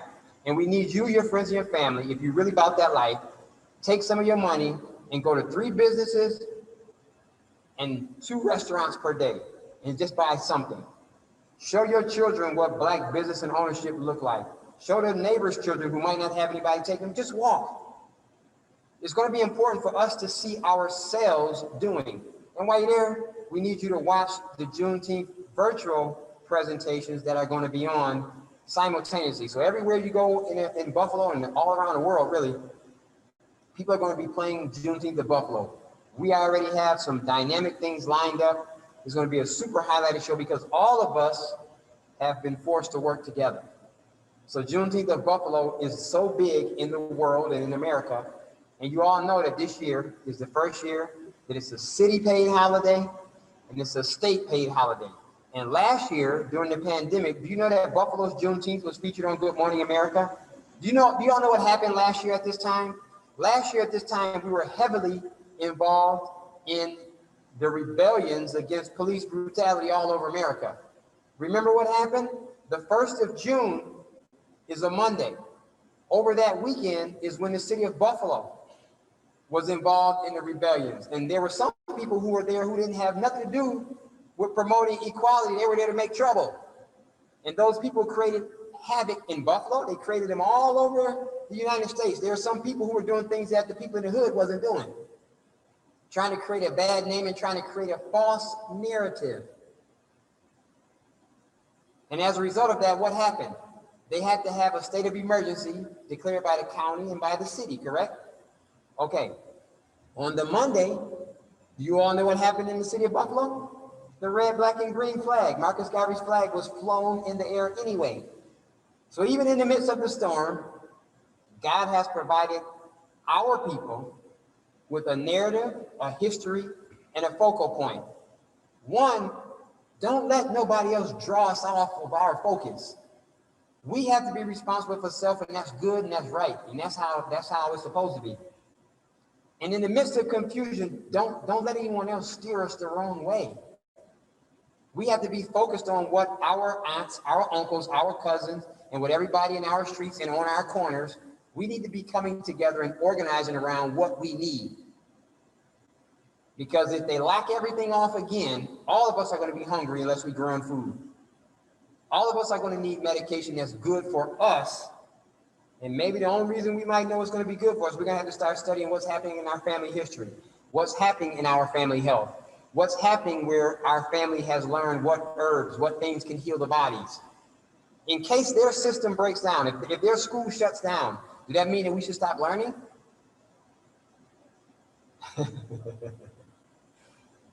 So I'm saying all this to say that I feel when I come here that I'm addressing the most highly intellectual young minds in the world, and that's the young minds in Black America. And what people in Black America do is they create styles, fashions, energies, and words that the whole world lives off of. Some ethnicities, it might take them 20 years to pick up what we were doing, and when they get it, it's almost like they're the creators of it, because they're the ones constantly doing it. All of the creations of music, art, history, and culture come out the hood. Every musical genre you know started in the hood. All dances started in the hood. All fashion started in the hood. Other people are managing things and utilizing us as their salespersons. We have to control the narrative by controlling our own business. And the easiest way to do this, people, outside of religion, look at the principles of Kwanzaa and let that be our daily conversation. You have to have umoja. I'm talking about I'm talking about Kwanzaa in the middle of December. Why? Because 6 months from Kwanzaa, we celebrate Juneteenth. And those are 2 times in America where Black people are in full control of controlling the stage. I'm saying, why should we switch? This needs to be the 6th month of Black History Month. There is no other alternative for us. Every alternative gives the remote control to another person to change the channel on us. And it's not working. It ain't worked for 400 years. Keep your remote control and keep your batteries in your pocket. Don't let nobody take your remote, okay? Yeah, very important. And what is also important to know is, for many Black people, and I'm gonna leave you with this, especially Black women, more business ideas have been created when we've been left alone and forced to do things on our own. Black women are the leaders in creating business over the last few years, right now. So Black women have also been elevated to some of the highest spots in city, state, and county. New York State has passed cannabis laws because of a Black woman from Buffalo, right around here in the hood. The whole narrative is going to change now because police are not allowed to do things to you that they've been able to do for the last 80 years when they criminalize the herb. Now we need scientists to figure out now, Black scientists, how do we turn this medicine from this herb? You're talking about a philosophical and a theoretical thing. Well, the real life is here. And it needs that type of thinking to partner with science to create a hypothesis, which now creates new meaning, studies, and energies to define science, medicine, and history. That's how medicines are made. That's how vaccines are created. But we need our people to be the leaders. We don't need nobody else taking a remote control and telling us what to do. I'm telling you, that don't work for us. But where we have our own trusted science, that's where we need to invest. Marcus Garvey said, our people must teach the higher developments of science to our children. How many people here have 2, 3, 4, 5 years old who work cell phones? How many people know of little children who know how to work cell phones, iPads, okay? How many people know people 35, 45, 55, 65, they got a smartphone, like me, and can't use all the functions. They say, baby, how do I get this thing off of here? How do I get on the Facebook, you know, right? So here's a question. How in the hell can a person 2 years old master technology and someone's been on Earth 50 years can't? Because we're geniuses. We're now at the stage where adults and children have to have intergenerational conversations about what we need now. The adults have to give the wisdom, the children have to bring the intellect, and the middle-aged people have to provide the know-how to make sure that we create what's needed for us. There's a few places where this could take place. Every time you have a family reunion, every time you have a wedding, every time you have a funeral. And that means before everybody starts drinking too much, because y'all know what happened when our family gets together. So, I'm just being real. We need to start having these discussions. And we need to keep planting these seeds in our young people's minds. You know why? Because they're the smartest ones on Earth right now. The smartest generation of people on Earth right now are the young people 18 and under. So now we need to give them real information to keep them away from police, courts, judges, hospitals, crazy religious systems. Anything that abuse our people, we should not pass that on to our children. You're cursing yourself and your ancestors, wherever they at, you're gonna go there. So don't go to your ancestors knowing that you misled their children and they seed. That's bad. These people got us so concerned about here and now on Earth, you're not thinking about your grandmother, your great-grandmother, your uncles, and the people who passed.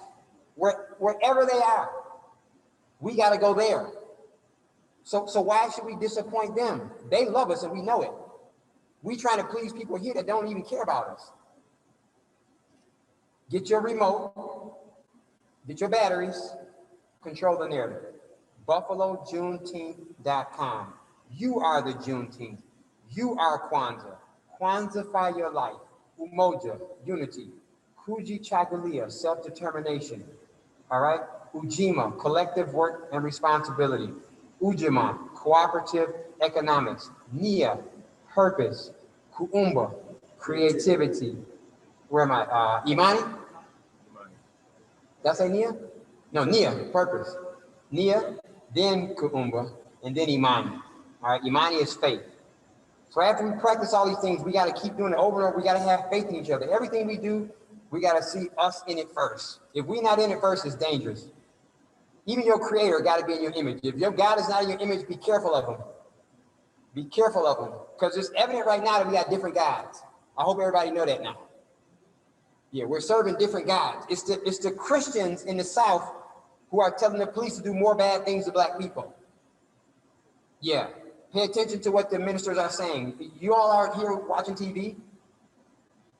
There's a group of Christian-minded people who said that slavery wasn't wrong.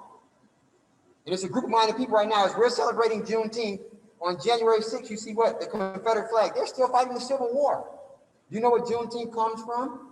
Juneteenth represents on June 19th, you write the date down and check it, in Galveston, Texas, General Granger was sent there to let the people know, you all are on the plantation now. It's June 19th, 1865. You've been free since January of 1863. I'm sorry that you've been working 2.5 years without pay and without fair conditions, but I'm here to relieve you of your duties. Many people in church go to church on New Year's Eve. It's called Watch Night Service. You know why you go? I mean, you go to church first, then you go to party, but you go because the history is that in 1862 to 63, black people went to church to find out if we really were going to be free in the new year, because the bill was written in 1862. 1863, the new year, is when the bill was supposed to kick in. Black people assembled in churches because that's where our power was and still is. We just got to control the narrative. People in church need a remote too, because our God got to be looking out for black people. If your God is not looking out for black people, yeah. If your God is not looking out for black people, so Juneteenth represents people after the Civil War, which is what America was fighting. And one of the big issues is what to do with these black people. And the war was really fought over money. The money was made in the South because they had a whole lot of workers who they didn't have to pay at all, competing with people in the North who had workers who they were trying to create a fair wage. You can't compete with anybody who's stealing wages or who's not paying people. So people who don't have to pay their labor or don't have to pay their employees, and they can work them as much as they want, they can get a whole lot of profit. And that is what was taking place in the South. So when you see the Confederate flag and all of those things, the history that was going on in that time is that we were enslaved. Our families were abused, and the same issues and problems that we're facing now, that's genetic trauma. And those of us who are stressed the hell out and in the community, all kind of things going on, that's evidence of post-traumatic slave syndrome. We have some conditions that we have to be healed of, which is why we don't have our family structures, we don't have our community structures. And every time we did build community, because we did do it a whole lot of times, it's not only in Tulsa, Oklahoma, Greenwood, and the other 2 streets. It's not what the Gap Band, it names the three streets. But anyway, it's not only that place. It took place in Texas. It took place everywhere in America. Why? Because all over America, black people had their own businesses. The person that I just told you about in the beginning, Black Joe, he was trading between Western New York all the way into Ohio. He was a merchant. He was married into the Seneca Nation, and he had business here. He had business all over. He was even surveying land. So we don't have a limitation also on skills or how many jobs we can have. You don't have to be a Jamaican to have 13 jobs. That's in black mind, that's in black culture.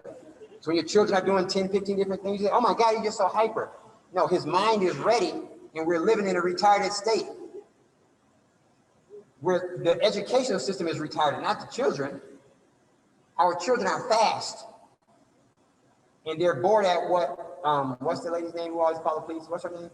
Karen? Yeah, they bored as hell with Karen being their teacher. Karen mentality is not as fast as our children. Karen loves Karen's children. Our children come from energy and power. They're controlled by what's about to take place on June. When the sun transits to Cancer, there's going to be a whole nother power coming on Earth. If we organize our minds, Karen, Donald, Mitch, nobody can control the rapid pace that our children are getting information downloaded from the sun. So if your body, if your system is not healthy, your melanin won't be, how deep can I get?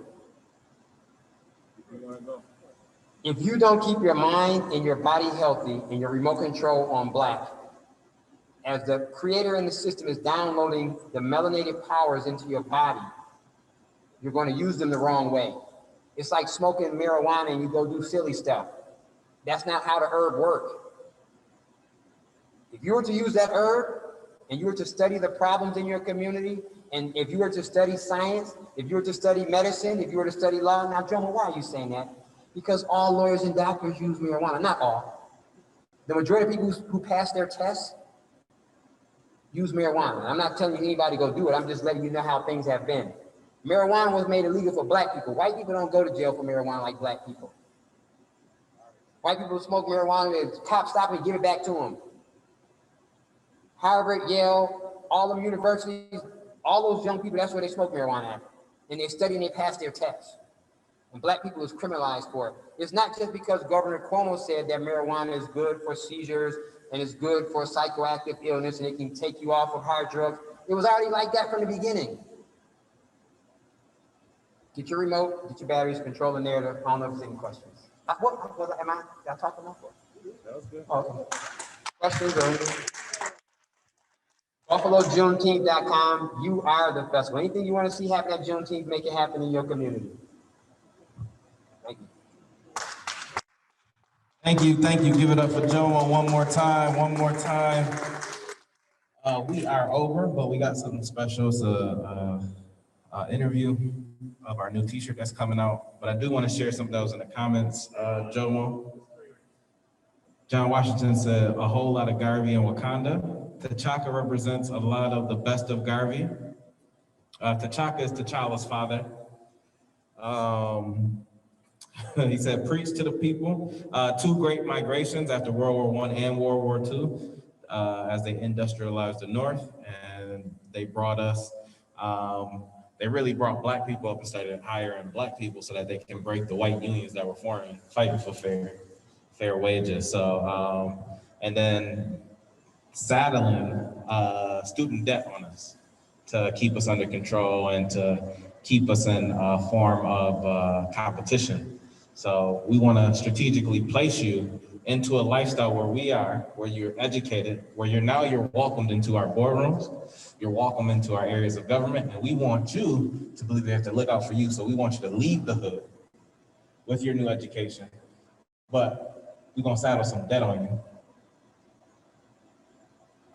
which is another form of slavery. The interest is crazy. The Fed gives banks 0% interest, and they make profit. But you're gonna put high interest rates on kids who need education, which is a public good for everybody. It's it's crazy. But I wanna tell everybody, and Jomo, I don't know if John talked to you about it, but we already, as a Galactic tribe, we are moving in the direction, we're doing hashtag Buffalo Wakanda, Juneteenth to Kwanzaa. So Umoja, Unity is where we're starting. And every month we're going to be doing one of the principles. We're going to be putting a Afrofuturistic twist on it, but we're using Sankofa because we're going back into the past and then we're going to explore into the future. So we are on the same wavelength. My brother, we truly love you. Malachi, you're Juneteenth. John Terrace, you are Juneteenth. TJ, you are Juneteenth. And I know that you guys don't understand it and cannot possibly get it, but we are planting seeds. We are planting seeds. So if you remember, please Google. And actually, I am going to put up a $50 Amazon card. If June 26th, if you come back here and you have studied, and it's not just one, I will give you 3 individual gift cards on your own. If you do the homework and you study on your own and you come back here and you spitting some knowledge about Juneteenth and what you learned, then out of my pockets, I will pay you because you're paid for knowledge. And it feels like it's nothing, but don't get lost in the anime, don't get lost in the video games and all that good stuff. Enjoy it, but there's a time and a place. Come and learn about us, learn about your people, learn about where we come from. Like I said, you can be Michael Jordan and you can be Einstein, my man. You can be a genius. You can be uber talented and you can be a genius, and we can infuse that and we can live that. All right, so I am going to pull up. Okay. Unless you got something else to add. I do have, but you go first and then I'll end it. Okay, cool. All right, so just for y'all here, because I mean, people who are online, it's just me and John, us and John. We have a new logo. We have a new logo for the Galactic Tribe. So y'all get the sneak preview because we went over time a little bit, but y'all get the sneak preview. It is bam. That's it right there. So that is our new logo for Galactic Tribe. It's an exclusive logo. You'll still see the old one, but this is gonna be our new one. Yeah. We're gonna have young designers come through and do a design, t-shirt design course. Right. Yep. We're paying them. Yep. We're paying young minds to create new things for us to use. Yep.